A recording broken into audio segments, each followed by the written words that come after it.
Rebonjour à tous. Donc nous revoilà en deuxième partie. Aujourd'hui, c'est exceptionnel pour parler de la voyance suite à la médiumnité. Pour bien faire la différence qu'il y a entre les deux, on va attendre un peu que tout le monde arrive. J'attends que Gaël se présente. J'espère qu'on va pouvoir partager la vidéo avec Gaël. Coucou Johanna, Françoise, bonjour. Petite robe noire, bonjour. Alors, voilà, maintenant j'ai invité. Allez, en direct. Alors, Philippe est de retour. Tout le monde est de retour. Philippe qui fera sûrement une conférence avec moi aussi. J'espère en visio qu'on va y arriver. C'est les aléas du confinement. Alors, Jacques. Bonjour, Nadie. Alors, super. J'attends Gaël. Dès que Gaël est là, je vais pouvoir l'inviter.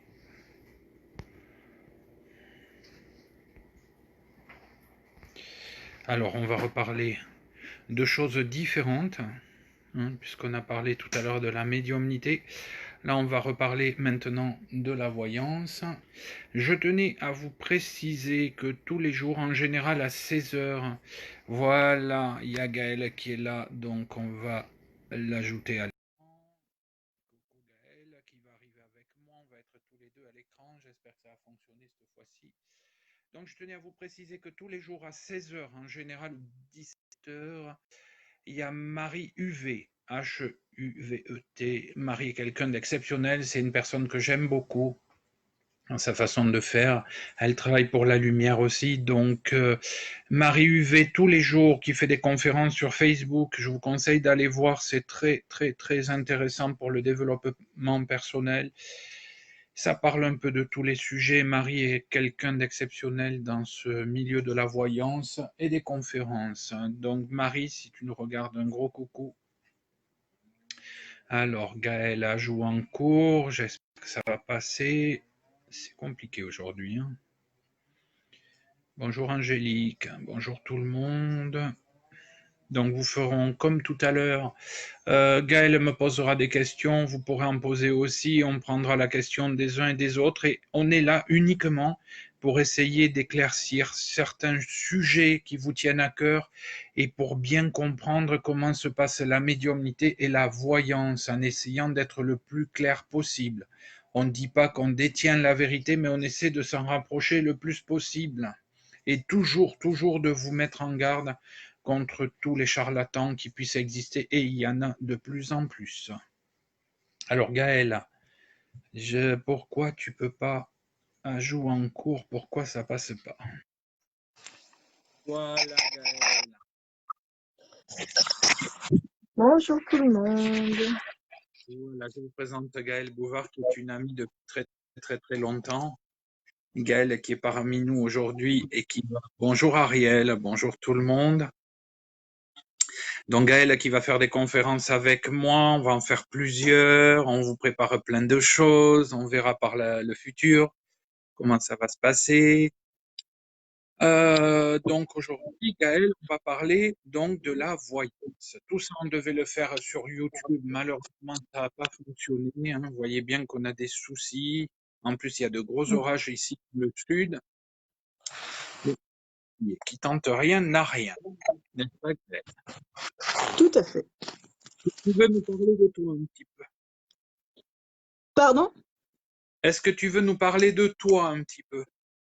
De moi. Pourquoi tu veux que je parle de moi? Non, j'ai pas spécialement envie en fait, là tout de suite. Ne parle pas de toi. Donc Gaël, aujourd'hui, là, maintenant, bah, tu as vu qu'on a parlé de la médiumnité avec Sarah, je la remercie infiniment. On va parler maintenant avec toi de la voyance, car il y a une grosse différence entre la médiumnité et la voyance. D'accord? Tout à fait. Donc, elle a quelques dons, elle ne veut pas le dire, mais on a Philippe, on a beaucoup de monde aussi qui ont des dons ici. Mais c'est une émission qui est faite justement pour tout le monde, pour ceux qui débutent, comme peut-être ceux déjà qui sont comme moi bien avancés, mais ça fait pas de mal de temps en temps de rappeler certaines choses. hein. Et toujours dans le but, Gaël, c'est ce que je disais avant que tu arrives, de mettre les gens en garde contre tous les charlatans, et il y en a trop, il y en a trop. Oui, Voilà. il y en a Les beaucoup, beaucoup, beaucoup, beaucoup. qui abusent de gens qui n'ont pas beaucoup d'argent et qui sont faibles, et ça, c'est une honte. Malheureusement, il y en a toujours eu et il y en aura toujours. Mais c'est bien quand même de mettre les gens en garde un petit peu contre tout ce qui se passe. Voilà. Est-ce que tu me Tout à vois là? fait. Oui, te vois, mais par contre, je vais pas pouvoir lire les questions s'il y a des gens qui me posent des questions, parce que sur le PC, ça fonctionne pas de te mettre en visio. Voilà. Lire au fur et à mesure, toi tu auras des questions aussi, et puis ils les poseront à la fin. Ce que je vous conseille, ceux qui nous suivent, ne posez pas les questions là maintenant, attendez presque à la fin, comme ça on pourra toutes les lire, parce que on peut pas parler, lire et regarder en même temps, c'est impossible. D'accord? Mais ça risque d'être compliqué. On essaiera. Pour tous ceux qui peuvent pas, ben, de toute façon, c'est diffusé, hein. Vous pourrez re-regarder l'émission. Je pense que demain après-midi, je ferai un live contact défunt, mais ça durera pas longtemps. Il y a longtemps que j'en ai pas fait et je pense que demain après-midi, ce sera bon pour pouvoir faire un contact live défunt ou demain soir. Je vais voir, suivant comment je serai fatigué en forme ou pas, mais je l'annoncerai sur Facebook. Je le ferai par contre sur YouTube, le contact défunt. Je le ferai pas sur. Donc on va y aller, on va parler de la voyance, hein. Donc la voyance, c'est toi qui fais du bruit chez toi. Voilà, c'est bon. C'est parce que j'essayais de caler le téléphone. Merci. C'est énormément de bruit. Alors la voyance est une prétendue capacité divinatoire de percevoir une information dans l'espace et dans le temps en dehors de l'usage des cinq sens, par perception extrasensorielle. La personne qui aurait cette capacité est généralement appelée voyant ou voyante et propose des consultations payantes à des clients en attente de révélation afin de connaître ou de préparer leur avenir. Je tiens à préciser qu'il y a des voyants qui ne se font pas payer. Ça fera partie des questions de tout à l'heure, pourquoi il faut se faire payer, pourquoi il ne faut pas se faire payer. La voyance est considérée comme une pseudo-science, mais reste une activité populaire et lucrative, évidemment. C'est pour ça qu'il y a autant d'arnaqueurs, parce que c'est très, très lucratif. En 2019, ça s'est levé, je crois, à 3 milliards d'euros en France. Donc, c'est énorme, énorme, énorme. La voyance est considérée donc comme une science une pseudo-science, d'accord? La voyance est une forme de divination dont on trouve l'existence dans les civilisations les plus anciennes. On trouve la mention de voyants, les rishis, dans les textes védiques. Les plus anciens, soit 6 siècles avant Jésus-Christ. Donc ça a toujours existé quasiment. Chez les Grecs, de près provient de l'idée que les dieux, de préférence quand on les prie, accordaient régulièrement des révélations par l'intermédiaire d'augures. On distingue depuis Prédigne et 603 deux branches de divination. Beaucoup de bruit. Je ne sais pas si c'est toi ou moi, mais ça fait beaucoup de bruit. J'ai rien du tout, moi. C'est ça, c'est bizarre. J'ai rien. Sur Facebook, hein, pas pour le temps. La voyance et la magique, art de la divination, toutes deux étant des gnostiques, mais par des moyens différents. La voyance est dite naturelle, intuitive. La mantique est artificielle, inductive et technique. Dans l'Ancien Testament de la Bible, une loi hébraïque interdit aux tribus d'Israël de faire usage de la divination. On ne trouve chez les personnes qui passent par le feu son fils ou sa fille qui s'adonnent à la divination, aux augures, aux superstitions et aux enchantements, qui recourent aux charmes, qui consultent les évocateurs et les sorciers, et qui interrogent les morts. L'évocation détaillée de ces pratiques mantiques laisse à penser qu'elles étaient alors répandues parmi les populations contemporaines des Hébreux dans cette région du monde. Je vous expliquerai tout à l'heure pourquoi ça dérange la religion, alors que dans toutes les religions, il y a des prédicateurs et il y a des médiums et il y a des gens qui prédisent l'avenir. Puisque j'ai été le plus grand médium qui puisse exister. Une boule de cristal, un instrument généralement associé à la voyance. Autour du 1er et du 4e siècle en Grèce et à Rome, ce fut l'apogée des aruspices, prétendant lire l'avenir dans le comportement ou les entrailles des animaux. Ça existe toujours, principalement le foie. Cette méthode de prédiction était d'un usage courant pour juger les crimes dans la Rome antique. Heureusement que ça n'existe plus. L'auteur latin. Tu peux couper ton micro juste pour le moment. Je Ah. pense que ça peut mieux. Je sais même pas comment on fait. Alors, attends. Mais il y a beaucoup de bruit. Est-ce que vous nous entendez en direct? Parce que ça, il y a beaucoup de bruit. Voilà, là, il n'y a plus de bruit.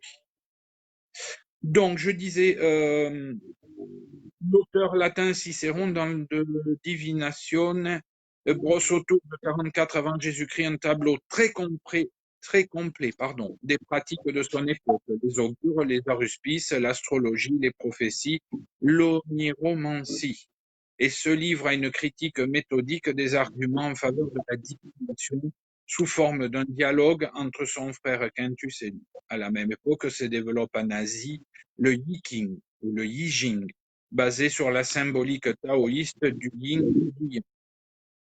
Il s'appuya d'abord sur l'interprétation des fendillements de carapaces de tortues exposées à la chaleur, lancées de 50 tiges d'achillée sèches. De nos jours, le jet de pièces de monnaie est fréquemment utilisé. Cet oracle repose sur Felipe, merci. Cet oracle repose sur 60 hexagrammes, constitués par l'empilement de 6 traits qui peuvent être pleins ou brisés, mutables ou non. Par le jeu des mutations, on arrive donc à 4096 combinaisons. L'interprétation des hexagrammes est écrite dans le livre de mutation, le Yiki. Ouvrage métaphysique taoïste antique, qui l'aurait rédigé pendant une période d'emprisonnement. Cet antique guide à la décision connut un regain de popularité dans la contre-culture des années 1960, notamment aux États-Unis. Durant le Moyen Âge en Europe, un peu moins au nord, les astres vont redevenir le préféré des voyants. L'astrologie, ancienne mais encore marginale, prend son essor. D'après la théorie chrétienne d'alors, les cycles sont un disque derrière lesquels se cachent des anges ou des chérubins. Et leur mouvement est en fait un signe. Le ciel s'organise donc en constellation. Ah, vous ne comprenez rien, donc ça passe très mal. Ouais, Bon, des Gaël, fois ça coupe. appelle-moi sur le téléphone de la maison. Oui, on va Je faire comme pense ça. À tout. qu'on est en double vidéo, ça doit très mal passer. Il n'y a pas de bande passante. Tout à fait. Tout à fait. Je Merci. te rappelle sur ton fixe. Voilà, merci beaucoup, Gaël. Désolé, on va essayer comme ça, peut-être que ça passera mieux. Je pense que c'est un problème. On est samedi en plus, tout le monde est confiné. Est-ce que vous nous entendez mieux là maintenant? Voilà, je pense qu'il fallait pas qu'on soit à deux, c'est très difficile. Je suis désolé, mais c'est compliqué. Donc, je reprends. Je reprends pas du début, hein, parce qu'après on va parler de tout ça. C'est toujours pas top le son là? Oui, Gaël. Oui, je pense que ce sera mieux. Ouais, alors là ils disent qu'il y a un écho, mais on va essayer parce que ça vient pas de nous. Oui, ça va mieux. D'accord. J'ai éteint le son justement pour avoir quand même la visio. D'accord. Alors, durant le Moyen Âge en Europe surtout et un peu moins en Afrique du Nord, les astres vont redevenir le support préféré des voyants. L'astrologie, ancienne encore marginale, prend son essor. Super, ça va mieux, je vous remercie. D'après la théorie chrétienne d'alors, les étoiles sont en effet des disques derrière lesquels se cachent des anges ou des chérubins, et leur mouvement est en fait un signe. Le ciel s'organise donc en constellations, les années en période zodiacale, permettant par de savants calculs de déterminer l'horoscope. Nostradamus fut un astrologue reconnu de son vivant qui rencontrait et conseillait nombre de personnalités. Il a écrit un ouvrage dans lequel il dévoile, selon lui, tous les événements qui devraient se dérouler jusqu'en 2060. Merci beaucoup. Date selon lui de la fin du monde. Alors vous verrez, on en parlera souvent, que la fin du monde, on nous l'annonce à chaque pleine lune. Vous verrez que ça revient depuis des décennies et des décennies. La voyance intuitive. Merci, le son est OK, donc c'est bon. Donc la voyance utilise fréquemment des supports comme la boule de cristal ou les cartes. Mais on prête traditionnellement aux voyants des capacités surnaturelles, le don de vision intuitive qui permettrait de voir le passé et l'avenir. Dans ce cas, on parlera de médium, chose que nous avons vue tout à l'heure, la différence entre un médium et un voyant qui est immense. Ça n'a rien à voir. Des plantes psychotropes sont parfois utilisées pour accéder aux visions prophétiques. Le soma, une boisson utilisée en Inde antique par les prêtres, était réputée leur permettre de voir des dieux. C'est ce que Philippe tout à l'heure parlait du cannabis. Alors, il y avait le cannabis, il y a plein de psychotropes, il y en a à revendre. Donc, certains gourous, certains chamans utilisent justement toutes ces boissons pour pouvoir avoir des visions. Un portrait de Nostradamus. Nostradamus, né Michel de Notre-Dame, a fait prévisions célèbres, souvent appelées des prophéties, qui, de par la langue et le style employé, sont proprement indéchiffrables ou permettent une multitude d'interprétations possibles, parfois rétrospectivement. Les personnes prétendant voir ou entendre la Vierge Marie ou d'autres êtres spirituels sont aujourd'hui fréquemment appelés voyants, voire le cas de Merdujore au Portugal. On en reparlera tout ça, de toutes ces visions-là. Tout le monde voit la Vierge Marie partout en ce moment. Le commerce de la voyance, de manière générale. Diverses disciplines constituent les arts divinatoires, les tarots, l'astrologie, la boule de cristal, etc. Ces pratiques sont bien implantées dans la culture populaire. Il a été estimé que 21% des femmes et 9% des hommes en France auraient déjà rencontré au moins une fois un ou une voyante. Le chiffre d'affaires annuel global des quelques 100 000 professionnels de la voyance et de l'occulte est évalué au début du XXIe siècle à près de 3 milliards d'euros, ce qui représente 15 millions de consultations par an. C'est pour ça qu'il y a autant d'escrocs. C'est un marché florissant. Il existe même aujourd'hui des voyants qui pratiquent à distance, utilisant le téléphone, le SMS, l'email, la webcam ou la messagerie instantanée. Les tarifs en 2011 varient en France de 60 à 300 euros par séance, quelle que soit la pratique choisie. On arrive même à des 2000 euros sur Paris. Donc ça, on verra tout à l'heure que le prix de la consultation, c'est à surveiller de très très près. Parce que je peux vous dire que ceux qui font payer 5000 euros, je les connais, et ben ce ne sont pas d'excellents médiums, ce sont d'excellents tricheurs surtout. Alors la législation, en France, pour le droit français jusqu'en 1994, l'exercice de la voyance était un délit prévu au Code pénal. Le 1er mars 1994, les législations répressives de 1834 et de 1945 ont été grandement amendées par la suppression de l'article R34-7 de l'ancien Code pénal. Point de vue contemporain, du point de vue de ceux qui la pratiquent, les visions ne sont pas remises en question, même si l'interprétation des visions ou des lectures est faite par le voyant lui-même et dépend donc en partie de son univers psychique et culturel. Il est parfois admis par les intéressés que celle-ci subit en effet les interférences de la subjectivité du voyant, mais aussi de celui qui l'a consulté. Du point de vue des sceptiques, il s'agit soit de charlatanisme, soit d'auto-illusion. Pour la recherche scientifique, la voyance fait l'objet d'études scientifiques à la fin du XIXe siècle, avec la Société psychique de recherche fondée à Londres en 1882. En France, c'est en 1919 qu'est fondé l'Institut métapsychique international, l'IMI. Il se définit comme une alternative officielle entre les dérives de la crédulité et l'excès de scepticisme. Dans les années 1930, aux États-Unis, Joseph Banks Rhine développe des méthodes d'analyse statistique pour tenter de définir le phénomène. En 1974 et pendant 20 ans, la CIA a coordonné et dépensé plusieurs millions de dollars dans un programme de recherche sur la clairvoyance intitulé Stargate Project, il n'y a pas de hasard, destiné à trouver et tester des médiums. L'armée américaine fera ainsi appel à des espions psy tels que Joseph McMonigle IX.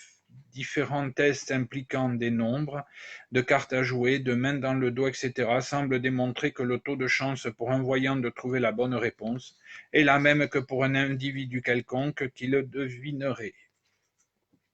Point de vue spiritualiste, la prémonition et la vision d'événements passés sont expliquées comme provenant d'entités des mondes dits subtils ou par l'accès à un niveau universel de l'existence. Voir l'exemple des annales akashiques ou encore par la télépathie. Alexis Didier, médium français du milieu du XIXe siècle, aurait été capable de lire en présence de témoins des morceaux de livres qu'il ne connaissait pas. Ça reste à prouver.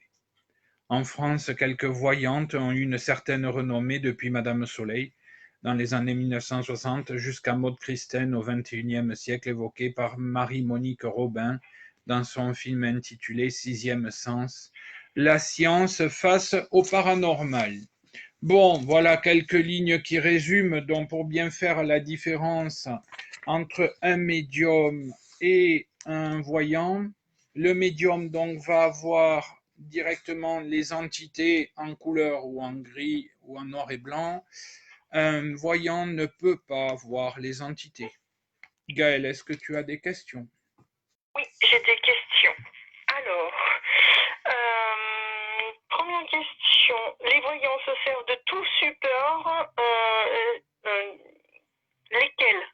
Ah, lesquels? Alors, il y en a des centaines et des centaines. On va utiliser les plus importants parce qu'on peut faire en fait de la voyance avec tout et n'importe quoi. Alors, le premier, le plus connu, ce sont les cartes, les tarots. C'est très ancien. Le deuxième, puisque Alain Vezin, bonjour Alain, tu viens d'arriver. D'ailleurs, Alain va faire une conférence avec nous. Il va vous expliquer un peu la TCI. La TCI, c'est la communication instrumentale, c'est-à-dire qu'on fait parler les défunts soit par une radio, par les ondes de radio, soit par la télévision, soit avec des images, soit avec du son. Le troisième plus connu, c'est le pendule que tout le monde connaît. Le quatrième, c'est la boule de cristal. Alors, c'est pas dans l'ordre, hein, évidemment, je dis 1, 2, 3, 4, mais c'est pas dans l'ordre, c'est la boule de cristal. On peut lire dans les entrailles des animaux, on peut lire avec des aiguilles, on peut lire dans les lignes de la main, on peut faire de l'astrologie avec les astres, on peut faire de la numérologie. Tout ça, ça fait différence. La voyance, tous ces supports-là nous permettent de, entre parenthèses, rentrer en contact avec des entités ou des défunts quand on n'est pas médium, c'est-à-dire que tout le monde peut le faire, sans exception. Tout le monde peut pratiquer la voyance. Alors évidemment, il faut être sérieux, il faut qu'il y ait des garde-fous. Hein. Tout le monde n'est pas sérieux dans ce milieu-là. Il y a énormément d'escrocs, peut-être beaucoup plus que chez les médiums, parce que les médiums, on a vite fait de déceler les faux médiums. Chez un voyant, tout est subjectif, attention. C'est-à-dire que, comme je vous disais tout à l'heure, lorsque vous allez faire une consultation pour les piéger, que ce soit un médium ou un voyant, il faut les piéger. C'est-à-dire que vous n'allez pas dire déjà pourquoi vous venez. Vous allez voir que si vous tombez devant un médium et que vous ne dites rien, il va être vite désemparé. Un vrai médium ne sera jamais désemparé parce que s'il y a une entité ou si on a des flashs, on arrivera à vous dire quelque chose. Que les autres, méfiez-vous. Donc, vous ne dites jamais, lorsque vous allez faire une consultation, bonjour, je veux une consultation parce que je cherche du travail en ce moment ou parce que j'arrive pas à rencontrer l'amour de ma vie. Vous ne dites rien. Absolument rien. Vous vous asseyez, vous le laissez faire avec la numérologie, vous le laissez faire avec ses cartes, avec son pendule, avec tout ce que... Mais surtout, vous ne dites rien. Absolument rien. D'accord? Donc tout est bon. Là, il y a quelque chose, je voulais vous en parler aujourd'hui parce que de nouveau, ça ressort sur Facebook et ça fait... J'allais te poser la question justement. Voilà. Voilà. Que constitue la table de Ouija en sachant que autant en médiumité qu'en voyance, beaucoup peuvent s'en servir. Tout à fait. Et on sait tous aussi que c'est un outil qui s'avère dangereux, que ce soit pour nous adultes et d'autant plus à nos enfants à ce jour que l'on trouve en magasin de jouets. Voilà. Alors, la planche Ouija, je me suis levé pour aller vous la chercher parce que chaque fois on en parle et tout le monde me dit c'est quoi, on ne sait pas ce que c'est. Donc cette planche qui est apparue au siècle dernier était vendue comme jeu. Et il se trouve que de nos jours, évidemment, elle est vendue chez Toys R Us. Sans faire de publicité, mais surtout chez Toys R Us, on la retrouve à Carrefour, on la retrouve dans toutes les grandes surfaces, et elle est vendue comme jeu pour les enfants. Voilà à quoi ressemble une planche Ouija. C'est une planche avec des lettres, vous voyez que moi elle n'est pas ouverte, avec des chiffres, le soleil, la lune, et oui, non, et ici on a une bulle qu'on fait bouger en mettant les doigts dessus. Donc, ça, on n'arrêtera pas de vous mettre en garde. Pourquoi? On a déjà fait plein de conférences sur cette planche Ouija. Méfiez-vous, méfiez-vous, méfiez-vous, c'est très, très dangereux. La traîtrise de la planche Ouija, il y a un protocole, on peut l'utiliser. On peut l'utiliser, il ne faut pas dire que la planche, on ne peut pas l'utiliser. On peut l'utiliser si vous êtes accompagné d'un médium obligatoirement, et il faut être un minimum de 4 personnes. Il y a un protocole à respecter. Pourquoi? Parce que la planche Ouija fait marcher les muscles idéomoteurs des avant-bras, donc on ne maîtrise plus. Voilà, scientifiquement, médicalement, c'est prouvé qu'en fait, c'est nous-mêmes qui faisons tout bouger. On ne fera pas la conférence là-dessus aujourd'hui, mais c'est très important de vous dire, ne l'utilisez pas seul. Et les personnes justement qui sont en état de faiblesse psychologique suite à un deuil ou un accident, quelque chose comme ça, surtout ne l'utilisez pas parce que vous ouvrez toutes les portes. Alors, la question que tout à l'heure était sur Facebook, le post, c'était la planche Ouija qui est vendue dans les magasins Toys R Us ou dans les grandes surfaces. Et j'ai dit la question, c'est bien de vous révolter, mais est-ce que vous savez pourquoi? Et personne n'a su me répondre. En fait, pourquoi on la vend à des enfants? Il existe le bas astral, il existe la lumière. Et nous, nous sommes les médiums, c'est-à-dire qu'on est à l'intermédiaire entre le bas astral et la lumière. Un médium, c'est le mieux. Donc, eh bien, le bas astral n'a rien trouvé de mieux que c'est pas le bas astral qui l'a créé, ça a été créé au siècle dernier aux États-Unis. Oui, ja, ça veut dire oui et oui en français et ja en allemand. Donc on ne sait pas très bien pourquoi. Vous irez lire sur YouTube, vous irez voir les vidéos. Attention, il y a beaucoup de vidéos qui sont théâtralisées. C'est du cinéma, on voit des choses incroyables. Alors oui, ça existe, mais pas à ce point-là. Il y a des drames, il y a des gens qui se suicident avec cette planche, mais est-ce qu'ils ont une faiblesse psychologique ou est-ce que c'est vraiment le bas astral qui remonte à la surface? Donc on vend cette planche dans les magasins d'enfants. Pourquoi? Parce que le bas astral va toujours attaquer les personnes les plus faibles et les plus sensibles. Il faut savoir qu'un enfant, entre 0 et 6 ans, ce sont les plus grands médiums qui puissent exister. Donc les enfants parlent avec les défunts de 0 à 6 ans. Ensuite, il y a peut-être une accalmie chez certains. Ça revient à l'adolescence où on a des grands médiums ou des médiums qui, ça ne s'arrête jamais, c'est-à-dire qu'ils ne s'arrêteront pas d'avoir des visions. Donc, il y a des sociétés secrètes, il y a des sociétés secrètes, il y a des sociétés maléfiques dans le monde entier qui font de la magie noire et tout ça. Et donc, on vend cette planche Ouija dans les magasins d'enfants parce que pour le bas astral, c'est plus facile d'attaquer des enfants que des adultes. Et quand les enfants vont jouer à ça, ça permet au bas astral d'ouvrir toutes les portes pour accéder ici-bas. Voilà pourquoi c'est vendu dans les magasins d'enfants. Donc un conseil que je vous donne, elles sont roses pour les filles et bleues pour les garçons. C'est vendu comme un jouet. C'était vendu comme un jouet à l'époque. Il faut savoir qu'au tout début, ça nous a été vendu comme jouet. Donc soyez très très très prudents avec cette planche. On n'arrête pas toutes les semaines de recevoir des personnes qui viennent me voir au cabinet, qui me disent voilà, j'ai plein de soucis dans ma vie. Vous avez joué à la planche Ouija? Ah oui, mais quand j'étais ado. Hein, souvent, quand on est ado, évidemment, on a envie de jouer à ces bêtises parce qu'avec les copines et les copains, c'est très rigolo. On peut la fabriquer soi-même avec un verre transparent, des lettres et des chiffres sur des bouts de papier, ou carrément acheter la planche. Et c'est très rigolo, effectivement, de rentrer en contact avec les entités. C'est la chose la plus dangereuse qui puisse exister en voyance. C'est la méthode qui permet le plus facilement possible au monde d'ouvrir les portes vers le bas astral. C'est la chose la plus simple. Il y a beaucoup de gens qui les font tout seuls. Alors là, c'est la cata. Et où c'est terrible avec la planche Ouija, c'est qu'il peut très bien ne rien vous arriver pendant 5-10 ans et d'un seul coup, vous allez avoir tout qui va tomber sur le dos. C'est les suicides, c'est les accidents de la route, c'est les pertes financières, c'est le feu à la maison, enfin tout ce qui peut exister de négatif. Donc voilà, oui, comme dit Alain, quand on est ado, ben on ne le sait pas. Et beaucoup d'adolescents jouent à ça en cachette. Donc il faut être très prudent. Pourquoi? Parce que c'est très très difficile lorsque l'on a ouvert une porte de ne pas la refermer. Je tiens à préciser à l'encontre de tous ces médiums gourous que tout ce qui a été fait peut être défait. Je le répète tout le temps, on le répète en magie noire, en magie, en sorcellerie, tout ce qui a été fait peut être défait. Alors, attention parce que c'est très difficile à défaire. Lorsque vous avez ouvert une porte, ça va être très très compliqué. Il va falloir faire appel à des techniciens, des gens qui sont spécialisés dans la magie, dans la démonologie.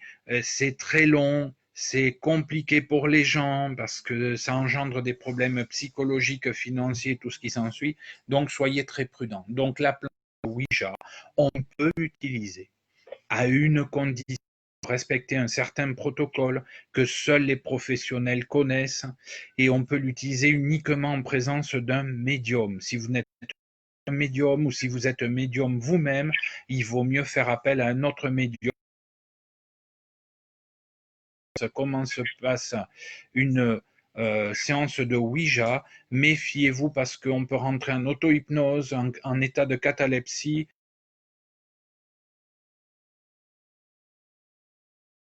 tomber en état de catalepsie, jeu-là qui n'est pas un jeu.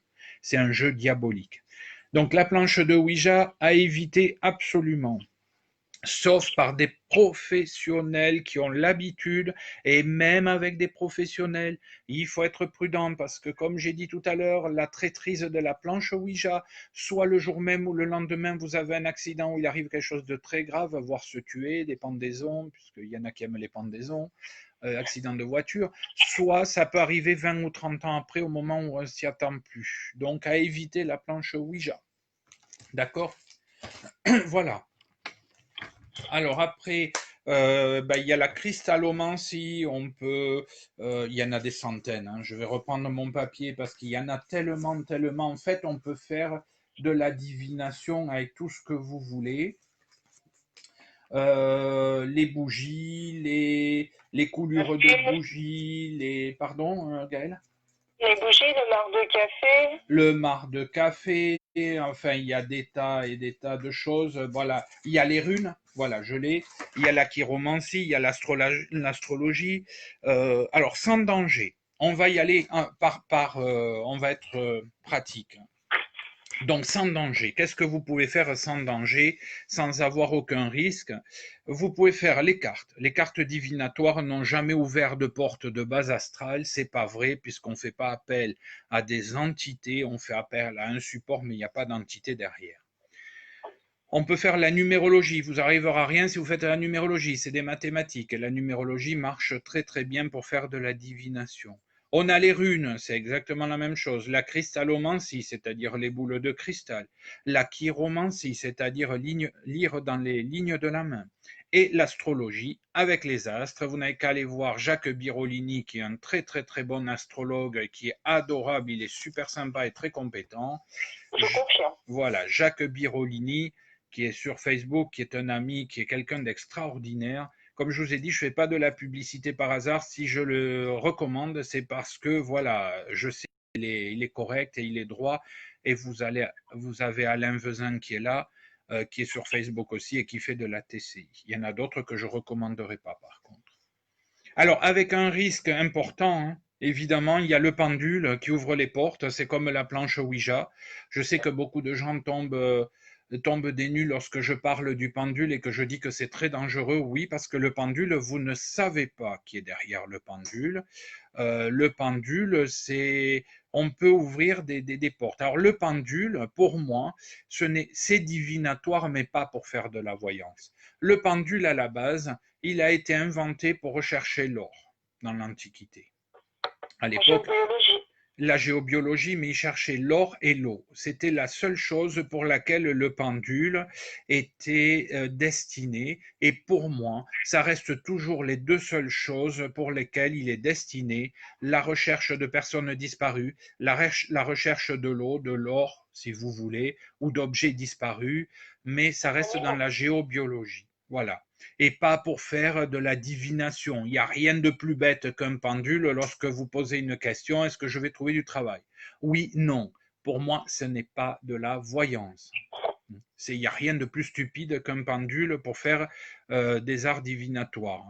À ce niveau-là, méfiez-vous du pendule parce que on peut faire une induction psychologique, c'est-à-dire qu'on peut l'influencer. On s'est rendu compte scientifiquement, on a fait un test au CNRS, on a pendu un pendule sur une potence en bois au lieu que ce soit la main qui tienne le pendule et tout le monde a essayé, il ne s'est jamais rien passé. Ça prouve bien que c'est l'homme par les muscles idéomoteurs, ce sont les muscles des avant-bras qui au bout d'un moment, sous le poids de 21 grammes ou peu importe le poids qu'il fait, commencent à fatiguer et font n'importe quoi. C'est pour ça que le pendule, méfiez-vous du pendule, ça peut être traître. La planche Ouija dont on vient de parler, à éviter absolument. Et ensuite, on peut faire les incantations. Alors attention aux incantations, là, ça veut dire qu'on fait appel à des entités.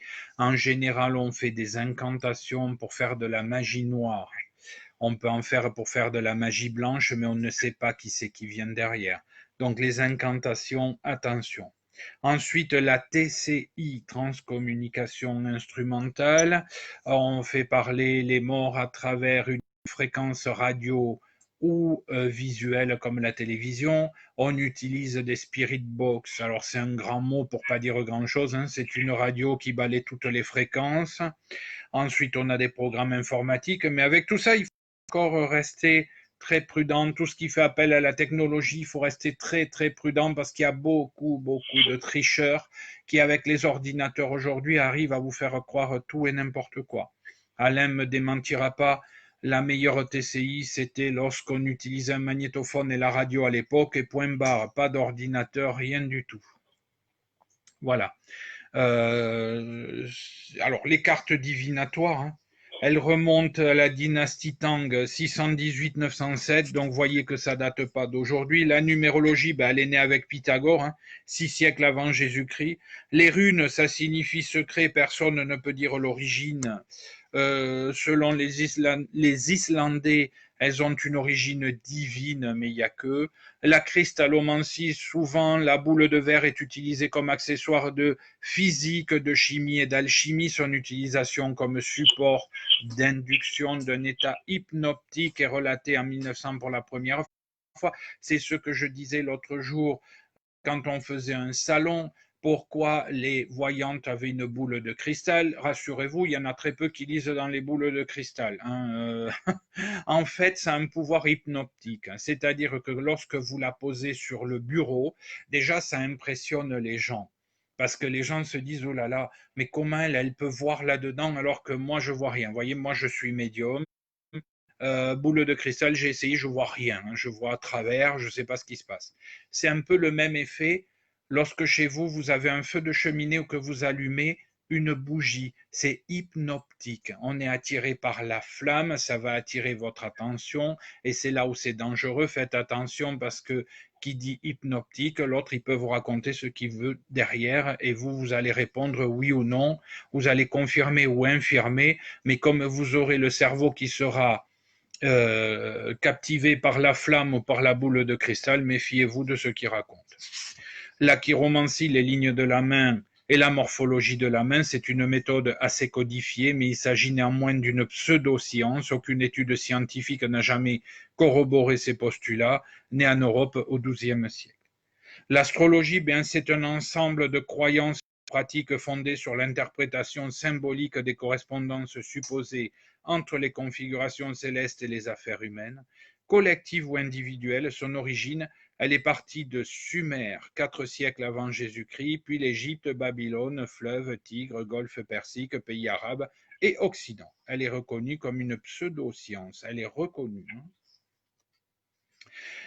Bien, à risque moyen et élevé, donc le pendule, utilisé notamment dans la radiesthésie, le pendule peut renseigner également sur la personnalité humaine. C'est aussi un outil de divination qui permet de trouver des réponses à des questions existentielles, mais également il est utilisé pour trouver des objets perdus.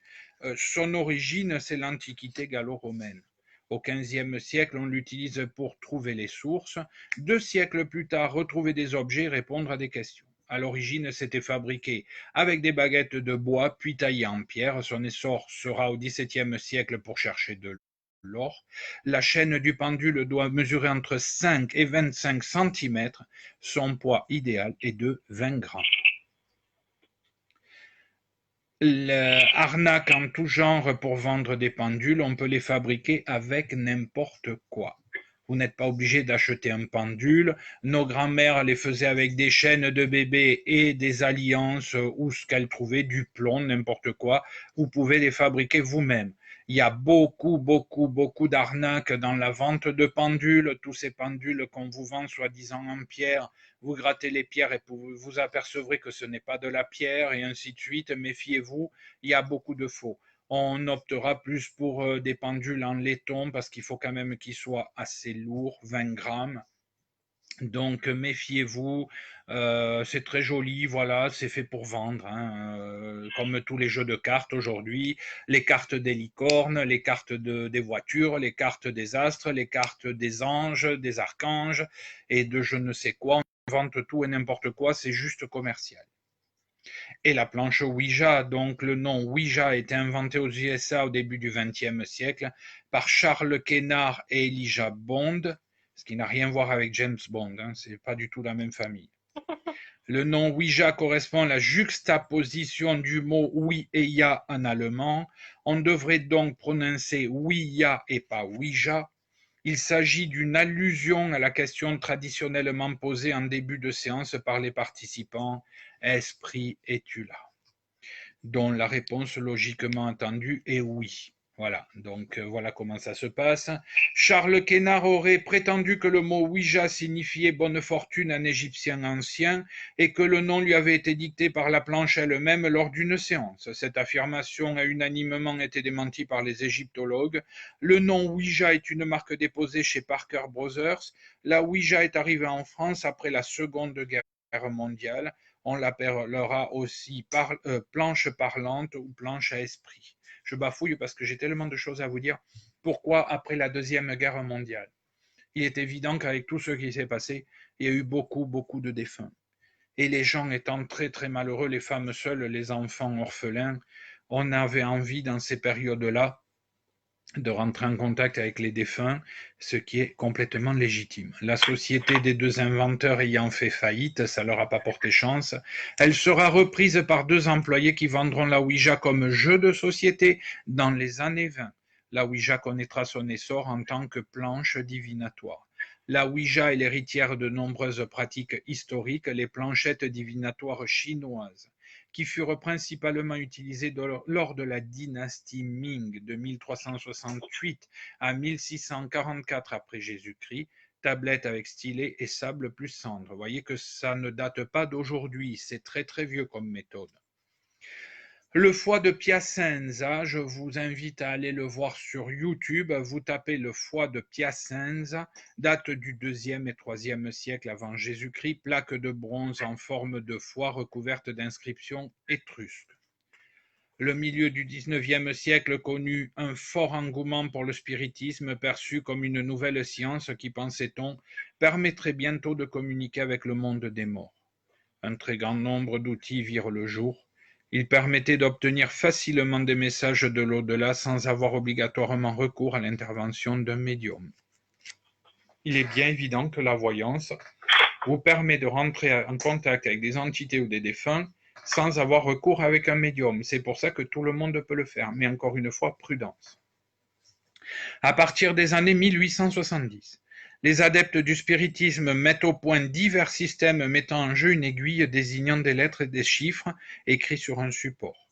Une séance de Ouija se déroule principalement de 2 à 6 ou 7 personnes. L'importance de 2, 6 ou 7, on le verra en numérologie.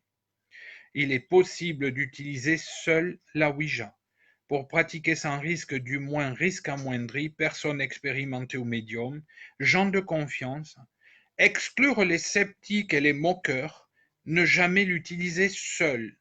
Toujours rester courtois, ne pas poser de questions qui pourraient mettre l'esprit en colère. Ne pas interroger sur la mort d'un participant. Ne pas interroger sur le monde de l'au-delà. Ne pas poser de questions sur Dieu. Ne jamais l'utiliser dans les cimetières. S'il n'est pas utilisé, le curseur ne doit pas être posé sur la planchette Ouija. Bon, ça, ce sont des croyances. Moi, il est dans la boîte et ça n'a jamais rien fait. Le curseur ou la goutte ne doit pas sortir de la planchette lors d'une séance. Pour arrêter une séance, demandez poliment à l'esprit l'autorisation. Si un verre a été utilisé, le détruire systématiquement à la fin de la séance. Si le curseur va aux 4 coins de la planche ou effectue des mouvements de 8, nous sommes en présence d'un mauvais esprit.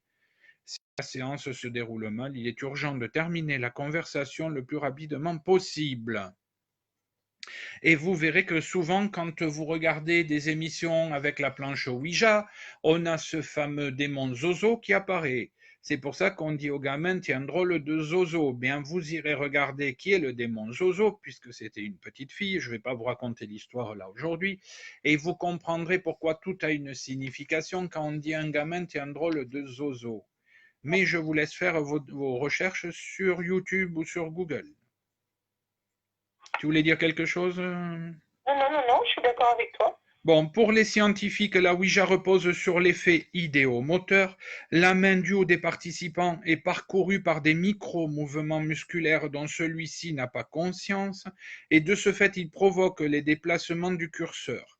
Ce fut identifié au XIXe siècle. Lorsque les participants ont les yeux bandés, le curseur ne trouve plus les lettres et les messages n'ont pas de sens. Donc, c'est bien qu'on prouve scientifiquement, comme le pendule, lorsqu'on le met sur une potence en bois et qu'on fait mettre le pendule avec les 2 mains de n'importe qui autour, le pendule ne bouge pas. Ça ne s'est jamais passé. Peut-être qu'un jour ça se passera, mais ça ne s'est jamais passé. Pour la planche Ouija, c'est exactement la même chose. Lorsqu'on bande les yeux des participants, il n'y a plus rien qui se passe. Donc ça prouve bien que ce sont les muscles idéomoteurs et que c'est le psychique des participants qui fait bien bouger la bulle. Comme l'écriture automatique. Comme l'écriture automatique ou intuitive, exactement. Et bien justement, on y arrive, tiens, à l'écriture automatique. Parce que ça aussi, je sais que je vais m'en prendre plein la figure, mais je suis désolé. Je ne suis pas là pour aller dans le sens des gens, mais je suis là pour les mettre en garde. Je me suis pris la tête avec une présidente d'association à Nice, j'ai pas peur de le dire parce qu'elle a fait faillite, elle a fermé et c'est tant mieux parce qu'elle a arnaqué des dizaines de personnes. Et un jour, elle me dit, je veux que tu me fasses une conférence sur l'écriture automatique. Et elle m'a dit, ouais, tu m'as cassé tout mon business. Ah, j'ai dit déjà, qui dit business dit arnaque. On n'est pas là pour faire du business. Et effectivement, l'écriture automatique, c'est un mode d'écriture dans lequel n'interviennent ni la conscience ni la volonté. Ce processus a au moins 5 champs d'application différents. Littérature, psychologie, peinture, parapsychologie et auto-hypnose. Son origine est inconnue, on en parle pour la première fois en 1878. L'état nécessaire à la bonne réalisation est un état de lâcher-prise entre le sommeil et le réveil, proche d'un état hypnotique. André Breton disait « Placez-vous dans un état le plus passif possible ou réceptif que vous pourrez. Écrivez vite sans sujet préconçu, assez vite pour ne pas vous retenir et ne pas être tenté de vous relire. Il faut rester prudent avec l'écriture automatique car ce qui se passe qui passe à travers l'écriture automatique. Ça, c'est la question. L'écriture intuitive. Alors, il y en a, évidemment, quand vous leur dites l'écriture automatique, ça n'existe pas. Ah, ben oui, mais moi, je fais de l'écriture intuitive. Ah, ça, c'est la grande escroquerie. Ben, c'est la grande escroquerie des New Age. L'écriture automatique, c'est l'entité qui prend votre main.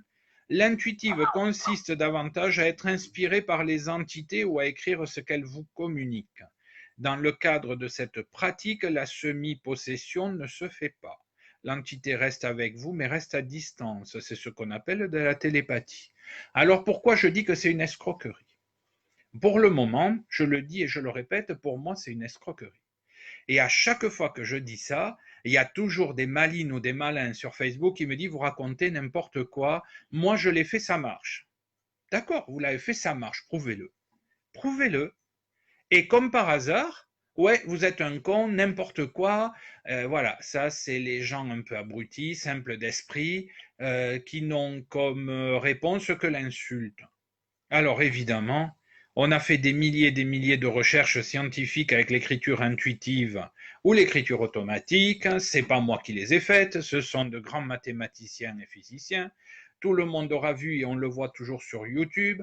Tous ces gens qui font de l'écriture automatique, c'est passé à la télé et qui nous font des formules mathématiques ou physiques à n'en plus finir sur des pages et des pages. Et puis on voit les plus grands mathématiciens au monde et même les ordinateurs et ça n'a ni queue ni tête. Voilà.